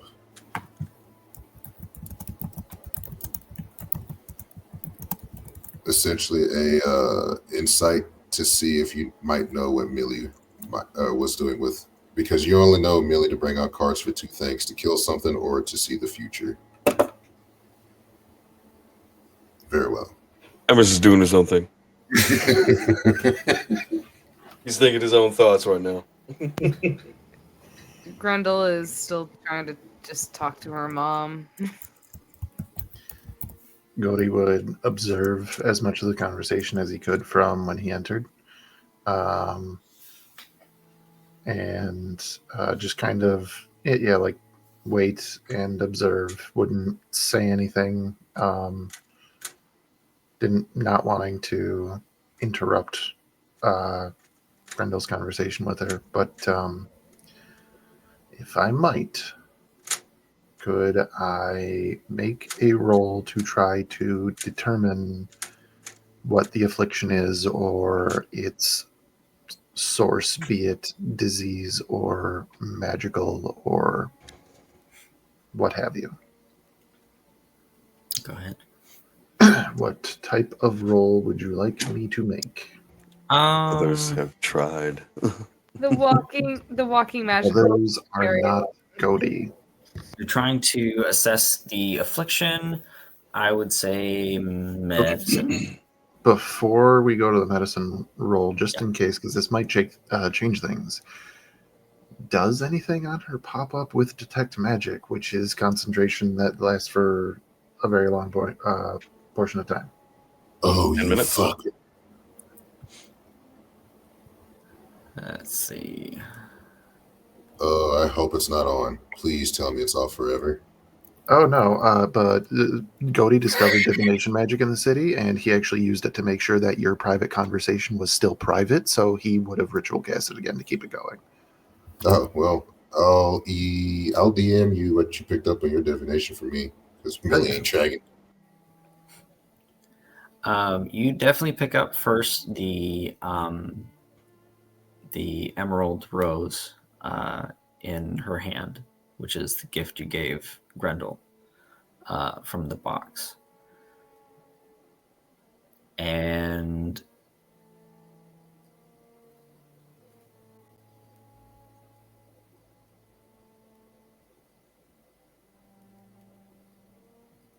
let's see. Go ahead and roll me a d20. Just a d20? Yeah, just a d20.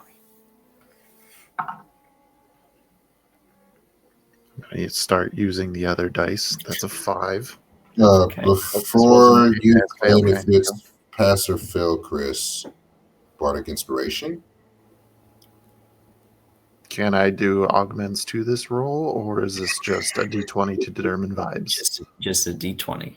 I was Okay. with I'll Shy. take the bardic inspiration though for later, because I feel like a roll is coming. What is your bardic inspiration die? These.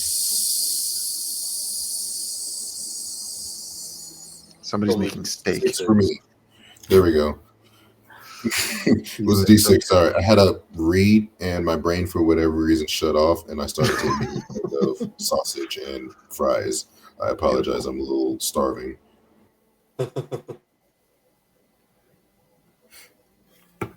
So, with this roll of 5, then what? This roll of 5, it was basically rollies.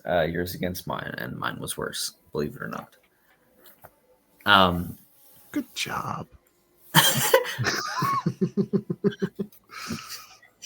Better tuck that dice in good tonight. Good boy. Good boy. There is a faint enchantment over this woman. A mix of curse and magic and medicine all rolled into one.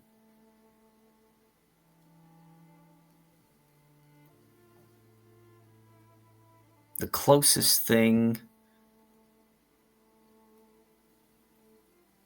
that you could relate it to is a chemically induced, magically enhanced madness.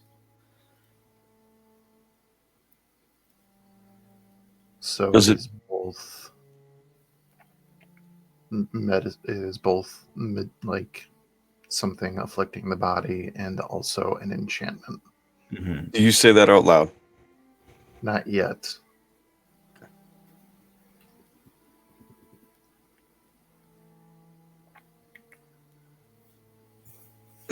But I think that this would be the point that he would. I'll turn around to Emerus and just. It is not just magic. This woman was. This woman is both. I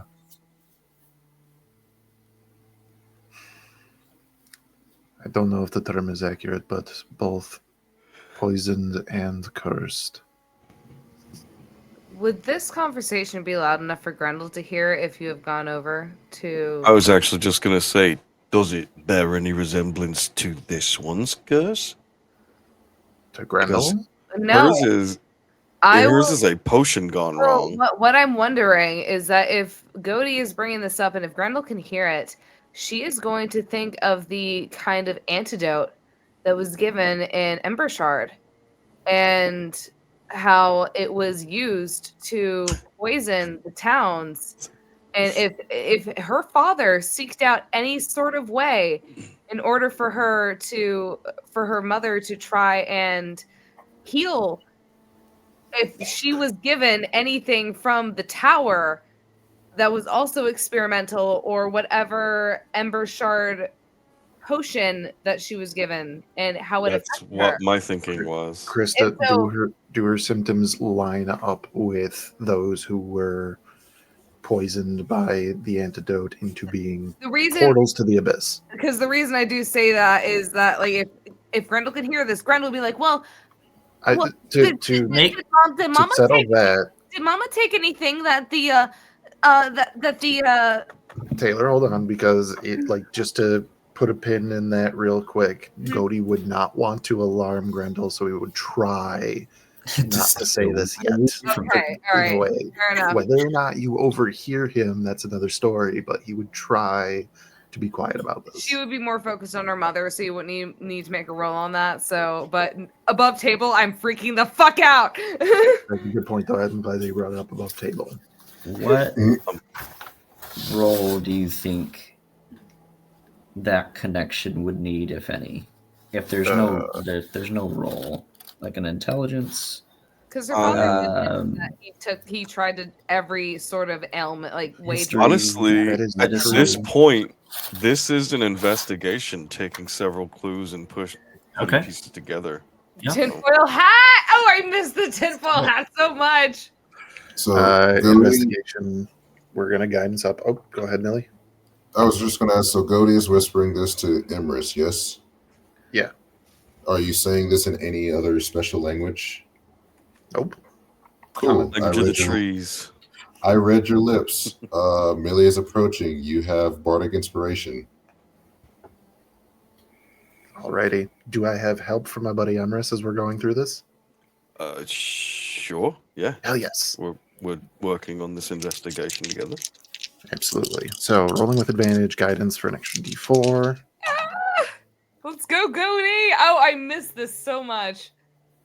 16 on the die plus 3 for guidance is 19 plus 5 for investigation is 24. Investigago. Looking at this, putting plus bardic inspiration.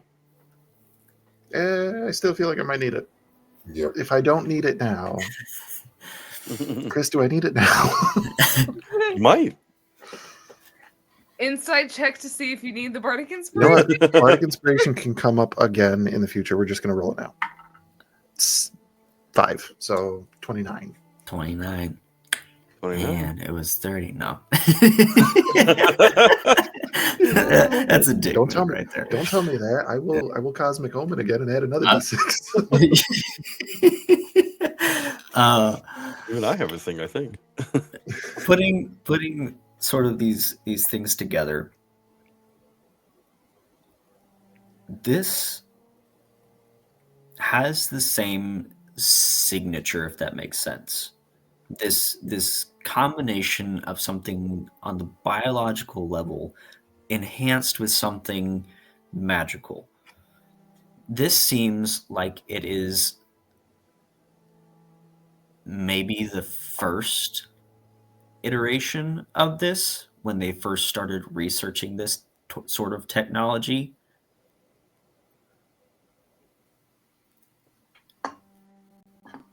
and used her as a test subject for this first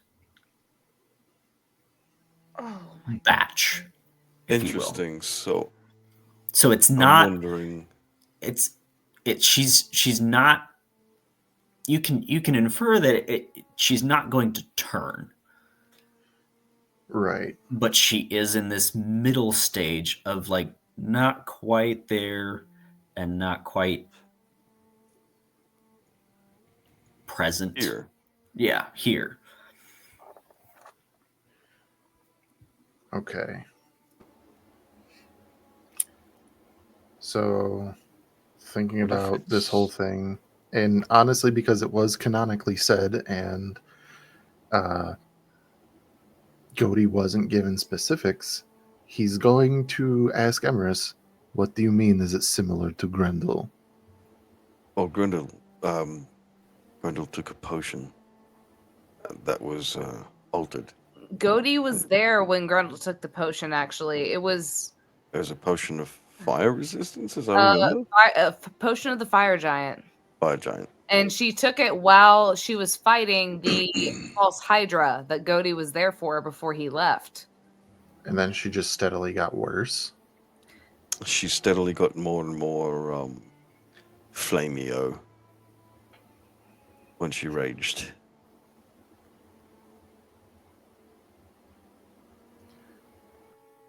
Okay. His Majesty Lord DM. Mm-hmm. Do I believe, talking about Iris, that the correct course of action should be dispel magic or greater restoration?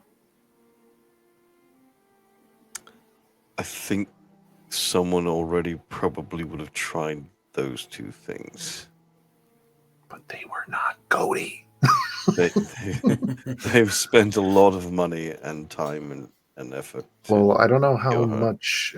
I mean, if we have the modern world to look at, healthcare is stupid expensive. So I don't know if Here- they're able lesser restoration, maybe, but greater restoration. Here's my thing. That's a 5th level spell. I believe that if whatever spell effect this was already strong, and it was altered to be stronger by a physical world-binding thing such as alchemy, then it might require something far more powerful to remove. Additionally, if we believe, what I believe is correct, in that she received a prototype. This is the wrong voice. If what I believe happened is that she received a prototype of the same antidote that ruined Greenport and similarly at Embershard. Did it work If- as intended, or is this a mistake? Furthermore, if they were looking for help, that antidote came from the Magisterium. If they went to the Magisterium for help, they would say, "Sorry, we can't help her," to cover That- their own tracks. Is very true.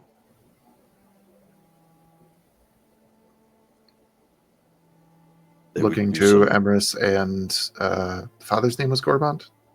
Gourmand. Looking to Gourmand as well. Oh, I can just imagine those pricks doing some hand wavy. Oh, she's beyond curing. Bullshit. Exactly. Fucking hate those assholes. Did you, like, looking at Gourmand, did you take her to the Magisterium for help? Or did you go anywhere else? I took her to a few doctors first. They referred me to better doctors, and they referred me to arcanists, and then they referred me to the Arcanium. So each one of them has tried something different. So trying to think about in-world experience versus out-of-world mechanics, would Gody assume any of them had access to these magics? Could it be like Um, dispel magic wasn't cast at high enough level? Could it be that they maybe tried The lesser restoration, Arcanist not greater probably restoration? wouldn't have had greater restoration, if I think. Yeah, but I don't know if doctors are magical or medicinal. it would, that would they have were taken talking her about. to temples as well, clerics, that sort of thing. But like a high Um, cleric, because depending on the world, I don't know what spells. Well, considering how religious Grendel's father seems to be, I wouldn't. Again, I would not be surprised that they took he even mentioned that he took them to high clerics and tried to get her exorcised and or whatever. Hold on a minute. If it's an effect made from combining effects of both spells and curse and potion effects, wouldn't then the cure be casting at the same time greater restoration, remove curse, and cure disease? Jesus Christ. I'm sure no one's tried that. Great restoration, I think, takes care of disease. While they're doing that, curious question to you. Yeah, go ahead. Can I roll a stealth check? Yeah, go for it. Oh, Jesus Christ. Effect the target. One curse, including the target's attunement to a curse magic item. A reduction to one's target ability scores.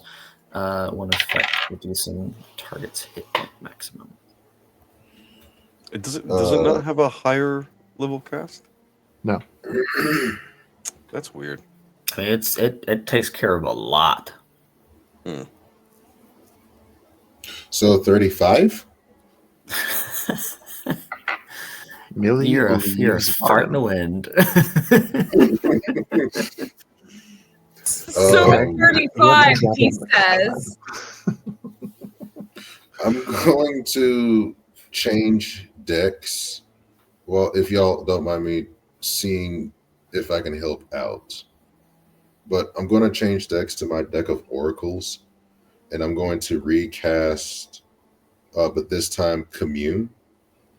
And I'm going to ask the Raven Queen, what would cure her ailment? Okay, commune. Let me. I think it's a yes or no question for commune, right? I can't remember. That's augury, I think. Augury is, well, you either get favorable results. Low or inconsistent. Both or yes. Commune is yes or no. Yeah, up to 3 questions that can be answered with a yes or no. You must ask a question before the spell ends. So the first one, I guess, would be, is there a cure for her ailment? You would hear through your cloak. Yes, there is. The second question would be,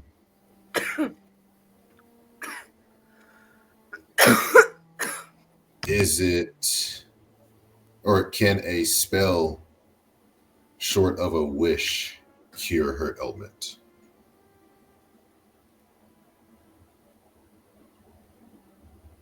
Can a spell short of her wish cure her ailment? He's basically trying to rule out, like, does it have to be wish or can it be something else? Yep. But he could answer no if it's a combination of things needed. It says it gives you give a correct answer for each question. I'm trying to let's see. Which is another question still, right? One more? Yeah, I have one more.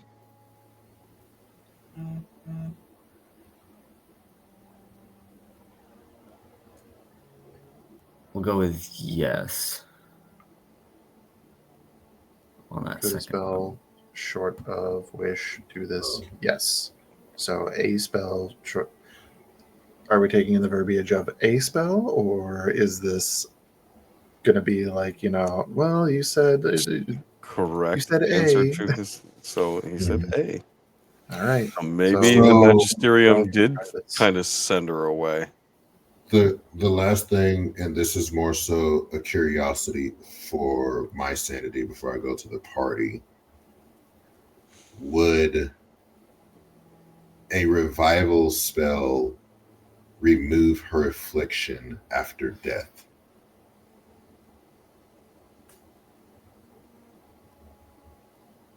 Yes. Okay. Millie will stay Put the hidden. gun down.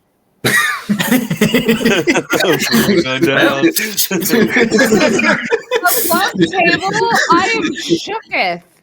I am shooketh above table. My brother and my brother in the weave. What the fuck? I'm a healer, but Yeah, I'm a healer. Yeah. That sounds like Listen, a healer, like sometimes you necromancer's have- bad healer. Sometimes you have to make it worse before it gets better. It's the definition of you gotta crack a few eggs to make an omelet. I didn't lose my medical degree for nothing. and then Hey, I saved you, but you lost a leg.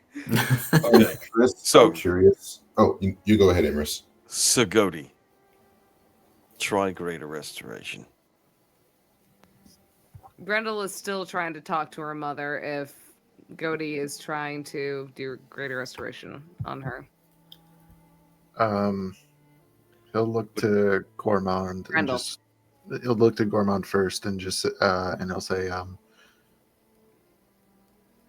would like to try, but just in case in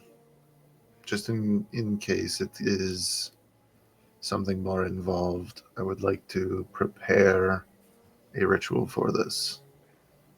Of course. We're staying in the lower quarter for the night before we head out in the morning. We use that space for that if you'd like. Looking to Iris already in the car, just go, would you like an escort?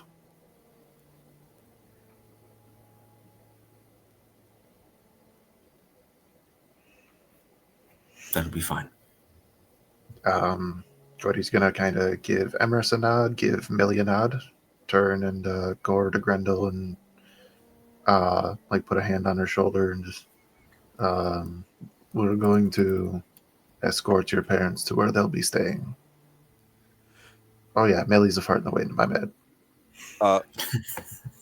Emrys is going to turn to Nina and say, "My love, would you want to take Finn and go with them, or would you want to come with me? Where are you headed to? I've got to look into an old hiding spot." I mean, I could show Finn around my side of the town. Sure. Where are you staying? In the lower quarter? Yes, it's in the outer ring. It's a main road leading out of town. It's right on that. Yeah. I'll go with Bodhi to help you escort you guys.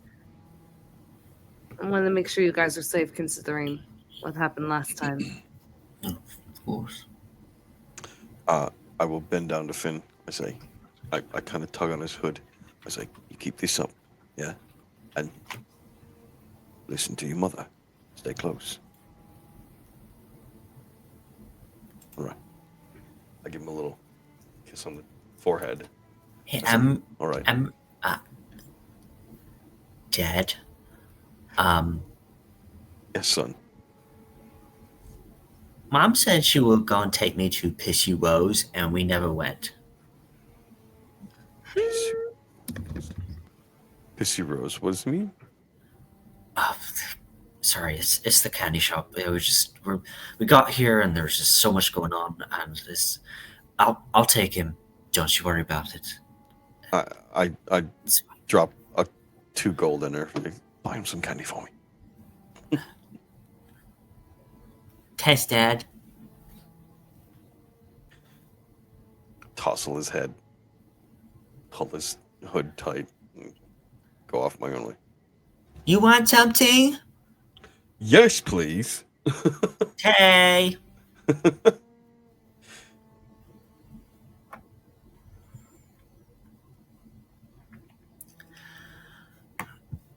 You make it to where the Ironbreaker family is staying for the evening before departing on their trip to their new home up in Mibir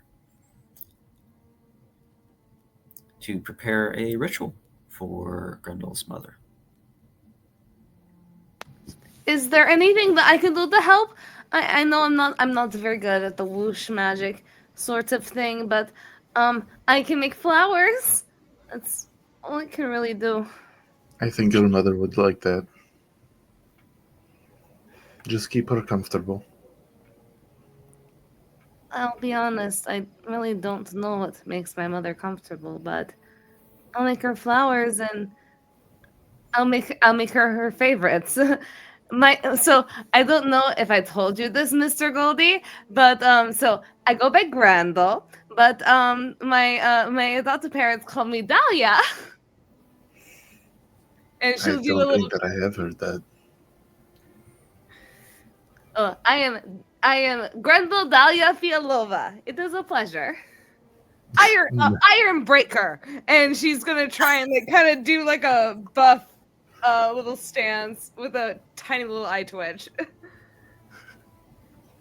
He's going to just kind of like give a little half nod and just go, "Nice to meet you again." Again, yes, again. So in this, he'd basically just try to get a spot that would be comfortable for her, be it a bed, couch, whatever the case may be. Just sort of let her down, or let her lie down.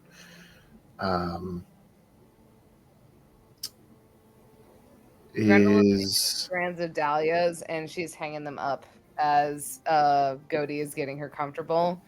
And so I no longer have help from Millie or Emerus, right? Because they are both elsewhere.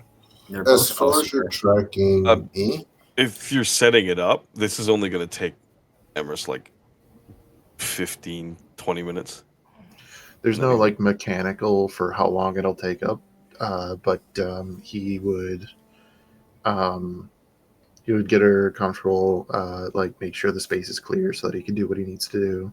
Yeah, move some furniture around for sure. Yeah. And he would get some ink, like he would be preparing ink that would, like a bowl of red ink to use, which he would have used previously for like casting runes and things like that.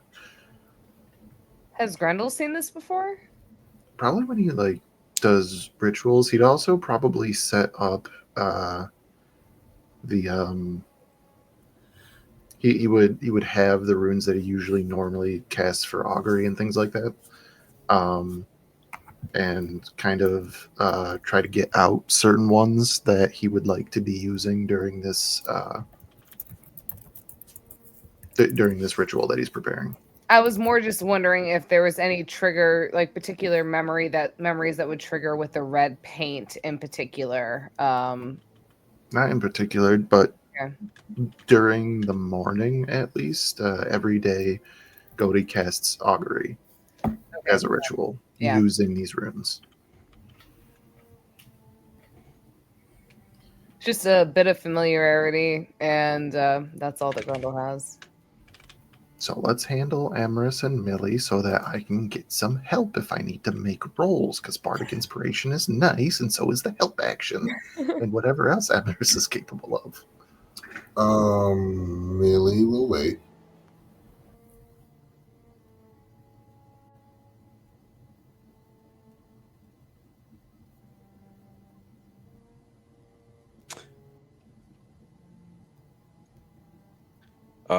Emrys does find his stash. He quickly turns into Tom Gillis. And he takes the stupid amount of money he just found and the magic item that was a point of so much contention when he was 15 years old. And he's going to go and he's going to sell it. You're gonna sell. Okay. Since the asshole clearly doesn't care about it anymore.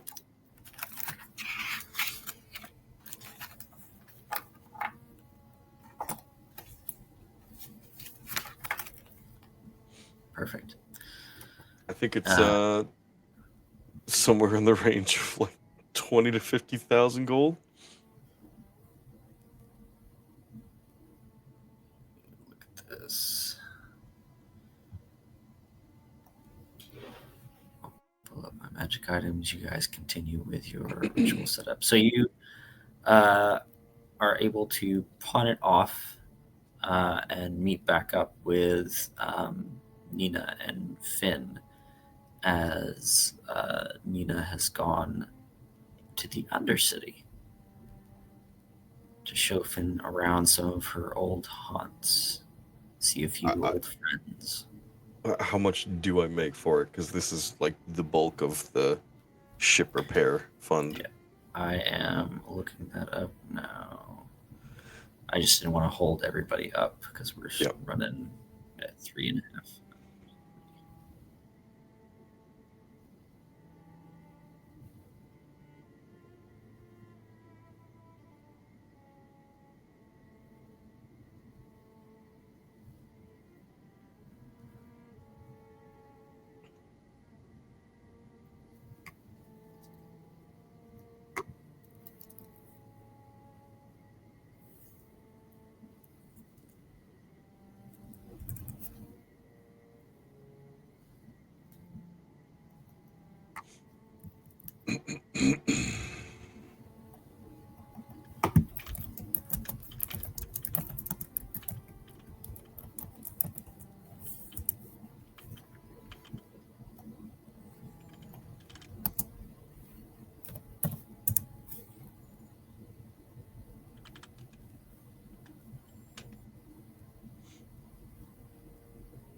Why can't I find this item?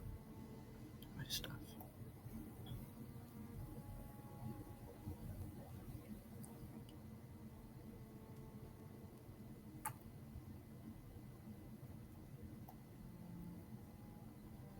There it is.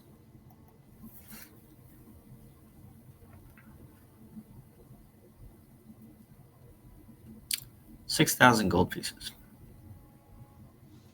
Okay, I will take that in the form of 600 platinum. Okay.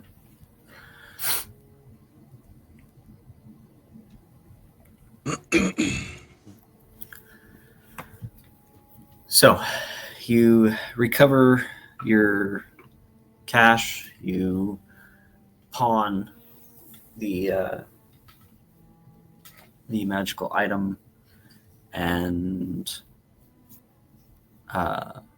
return to the party, where they are setting up this ritual for. I did pawn it as Tom Gillis, by the way, not as Yes. I'm assuming everything you're doing in the city of Grand Soren is Tom Gillis. And yeah, I try to return to. I find the candy shop. Pixie Rose.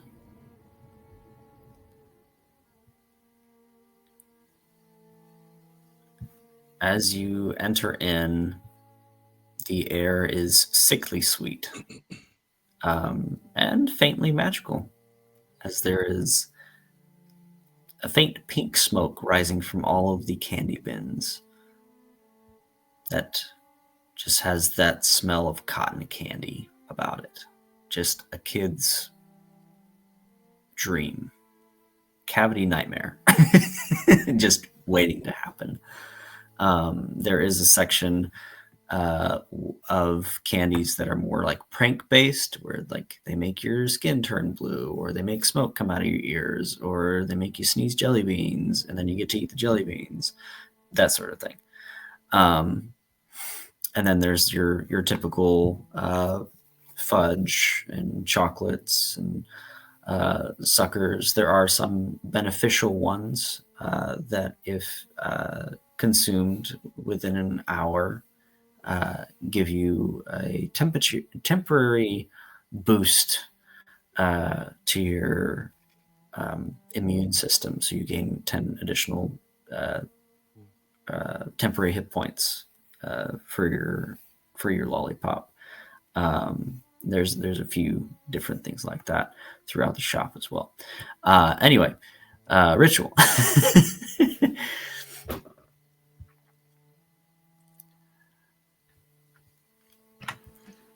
So, who all do I have here now for the ritual? Emrys? Still no Millie? That's up to Millie. Grundle's making it Reveal thyself. flowers. I'm sorry, what? and putting them around everywhere. Are you in on this ritual, or are you still hanging out Doing Millie things. elsewhere, doing Millie things? Oh, Millie is doing Millie things, watching the mom. Watching the mom. So you are here. So you're there to help But with the not ritual. there. I'm there, but not there, if it makes sense. As you're setting up this ritual, this might help. As you're setting up this ritual, a crow lands on the windowsill and pecks at the window 2 or 3 times before repositioning itself and just sitting there. Anyone outside would see a flock of these ravens on top of the roof. Just The kind of murder of the ravens. murder of ravens, yes, or a murder of crows. I don't know if ravens are called something else. But A 2 or snack. 3 are on there, and while you're preparing this ritual and completing it later, this vigil from outside would be more of The these group of ravens is called an unkindness. That's what it unkindness is. ravens. Yeah. Murder of I knew crows. it was still something poetic. It just So as far as mechanically, you have Emerus Grendel and yourself with Gourmand, Oleander, which is her Grendel's brother, and Iris, the mother.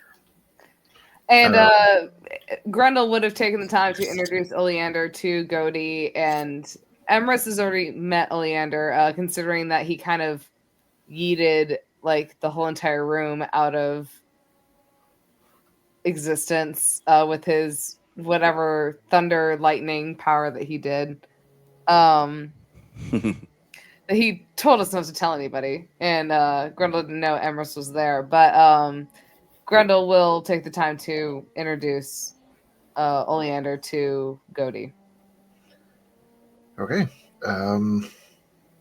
Well, seeing the raven at the window, this is me porting more Norse mythology into Vardin, so Chris, deal with that.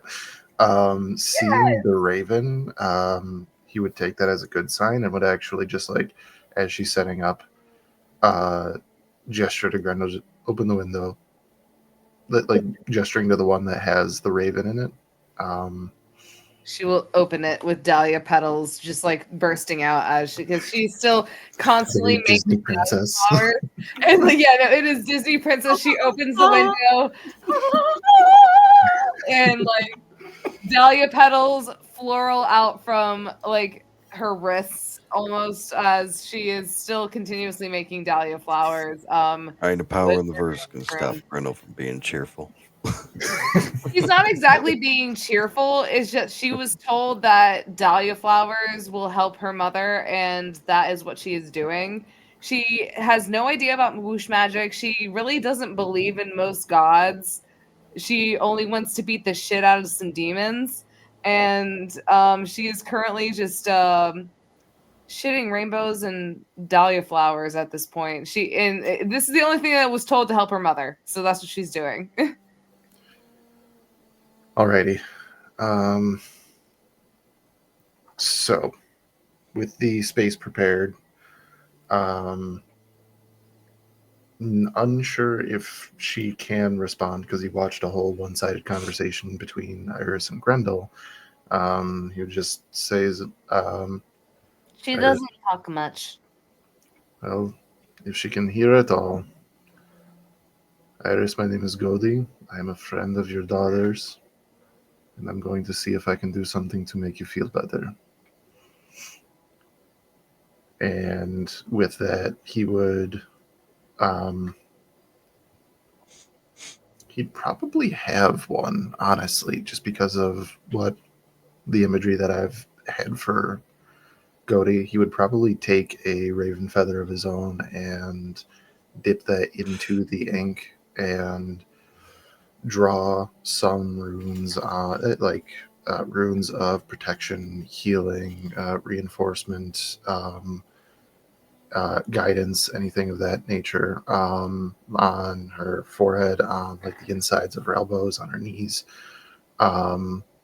And once he was done with that, he would set the feather down, take a deep breath, and then using a charge of wild shape, Goaty would take the starry form in the form of the dragon constellation. So he would assume this form of starlight and have this moment where he kind of doesn't look like Goaty anymore. He just looks like this being of pure, like a moving humanoid constellation with some aspects in this form of a constellation looking like the dragon. I'm going to guess Mindran probably has his own constellation up there. Absolutely. Yeah. So with that, he then prepares the runes that he drew lighting on her form. We are going to start with Dispel Magic, casting at... coming off a long rest. We're going balls to the wall with this. We're going to start casting it at 5th level. So if it is Dispel Magic first, Okay. if there is a spell of 5th level or lower that is afflicting her, then it is automatically removed. If it is higher than 5th level, I have to roll to remove it. Go ahead and give me a roll. I will, within this ritual, have guidance cast on myself. Do I have the help action from fellow spellcaster Emrys? You certainly would. I'm trying to think. Can I offer up some sorcery points to hold this spell effect in place for a longer time? Yeah. So extended spell, using an extended spell sorcery point to extend the duration so that he can cast this one and quickly cast Greater Restoration afterwards, and hopefully the two spell effects will mix at a point. Okay. Okay. You transform into this dragon constellation in this room. And that's what I'll do to offer my help. Smash. You fill this room with this nebulous starlight. The iris moves for the first time that you've seen her, but it is not in a way that you would want to. As she goes from this kind of just sitting, just kind of curled up into a little ball, almost just kind of there, before when you cast this spell, she goes flat as a board and her chest heaves up. What, Oh, it's going to be wholesome. what are you doing? The curse is fighting back. What is happening? What are you doing? Stop it! What are you doing to her? Am Hold I on, still Grendel. rolling? You're still rolling. Okay. Grendel is freaking the fuck out at this point. That is going to be... Okay, so this is going to be his spellcasting mod, so Wisdom. So 11 plus 5 is 16 plus 3 is 19. We are going to toss Cosmic Open for the wheel, adding a d6 for a 2, so that's a 21.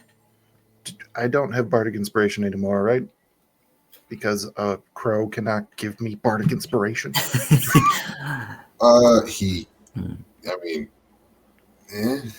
unless you can reroll. What was your lowest Want roll? to thunderstep here right now? What was your roll? I had an Your lowest 11 and a roll. 1. Silvery Barbs, reroll your d20. That's going to make me take the lower. So if I roll under an 11, I will end up... Not with this. Hang on. Is it? Hold on. Let me see. Hang on. Wait. I think that I'm forgetting what I did for this because I'm an idiot. I feel like we've done this kind of route before with Silvery Barbs and Dimensional Dial at one point. No, if you're my enemy, you take the lower. You're my ally at this time. You have advantage. Silvery Barbs just doesn't... No, Wait, because you would have to give You me can choose advantage. then a different target you can see within range. You're not the target of my first portion of Silvery Barbs. So you've Silvery Barbs within somebody range, else? Yes. The chosen creature has advantage on the next attack, roll, ability check, or saving throw. It must make within 1 minute. A creature can be empowered by only one use. I can magically distract a target creature and turn its momentary uncertainty into encouragement for another creature. The targeting creature must re-roll d20 and use the lower roll. You were not my first initial target of the first one. His Majesty Lord DM, is this correct? And am I getting a third roll, potentially getting higher than an 11? I have no idea because I thought Silvery Barbs was a reaction. Yeah, that that's made- what I thought it was. Because I remember he's- it multiple He's times. making you re-roll, which would make you But- the target. So No, so I'm targeting. trying not to overstep because he has some points narratively speaking, and this is not my table, but being the king of Silvery Barbs, Yes. I do know how the spell works. It is a reaction in response to somebody making some type of roll where you make that target roll again and take the lower roll. So you would have to be... Goaty is the one rolling right now, so he would be the first target. Nope. Unless... It's not the only one. That's else why is I'm rolling? stealthing. So who else? There's a stealthing bird somewhere that I have eyes on for this spell to work. Those are my two targets. Can you cast spells from your birds? I can if I want to. Then potentially he could Silvery Barb somebody else that is doing something and then grant that advantage to Goaty, but being that it is advantage, I do have the advantage from Emrys already, and advantage doesn't stack. So I did not know that you had advantage. Yes. Okay, I did roll so with advantage because of Emrys. Won't be able to because Bardic Inspiration is a bonus action that I have to do beforehand. So 21, yeah, that's where we're at. Okay.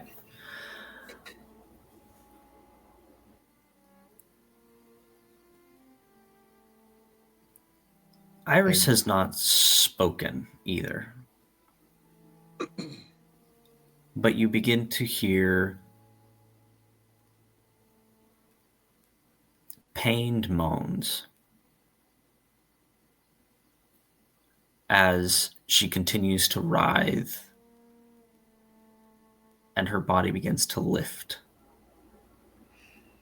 Curious question. What kind of sick whoosh magic is Goaty. this? What is going on? Go to cast that second spell. Quickly. Is this the time, His Majesty Lord DM?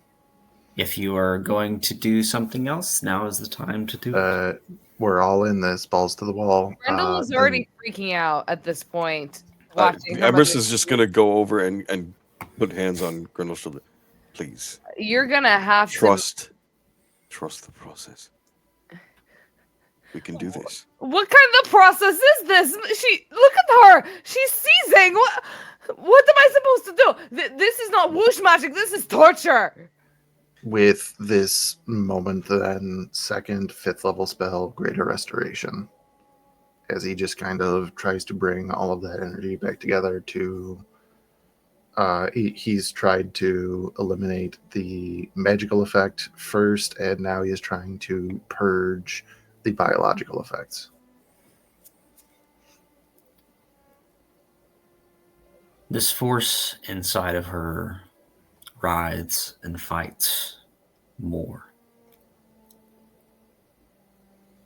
The fireplace that was lit in this comfortable home, the candles and the lanterns that have been set up, all of that light and energy is beginning to swirl and pull. Iris is becoming a negative zone where all of this light is being pulled into and consumed, a black hole. Her eyes go completely black. Her veins begin to show as pure veins of just inkiness. Your starlight from your dragon is beginning to be pulled in to this as you hear, "This mind is mine." Grendel looks that at is Goaty a and superior just asks force. him, "What the fuck are you doing to my mother?"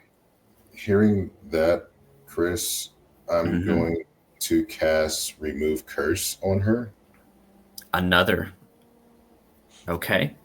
I have, depending on what happens, I'm going to have another crow on standby with a card in hand or talon. Yeah, that's right. Remove curse. Let's see.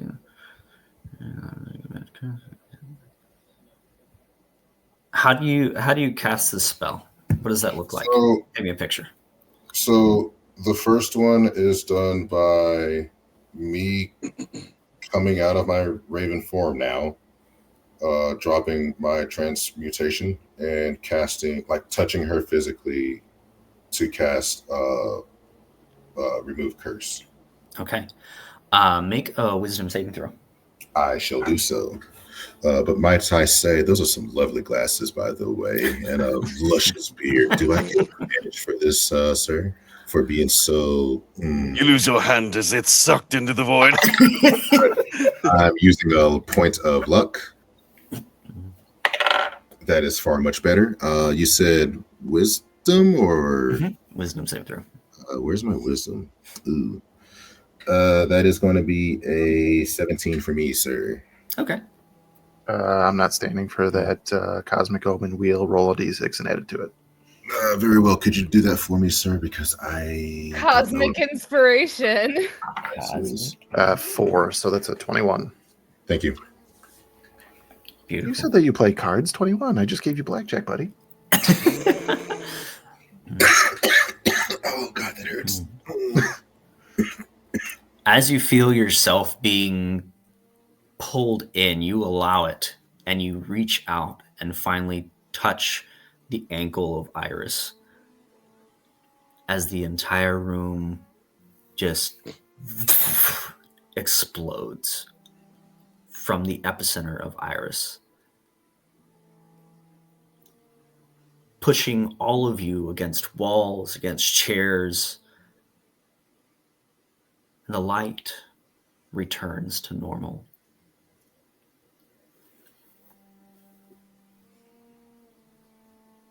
Hair, bright red, curly,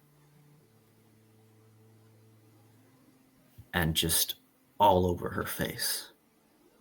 She sits up as it drapes across. Her piercing eyes make contact with a single person in this room immediately.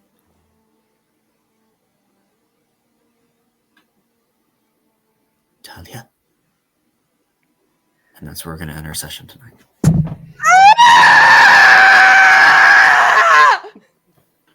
She speaks! I told Well you it done. was the combination of effects. Fuck Well done, yeah. everybody. Well Oh done. my god, my heart! I can't take it. This is gonna consume my fucking life for the next week, Chris. I hope you know that. I hope you know that. I might just paint my body green for this. God damn it. Oh. Well, I hope you guys enjoyed yourself. Tune in next time on Tales of Vardin to be diced. We'll see if we have a game this Thursday. Dio will not be with us as they have work, so we'll see if we find something else to do or if we do a little one shot or what have you. But we'll figure something out. Until then, have a great week. Don't forget we have Dimensional Dial of Dr. Diago on Sunday. So that's coming up. Then Tuesday, Wednesday, and then again Thursday, we have games here on To Be Diced. So catch all of those next week. We'll see you later. Bye-bye.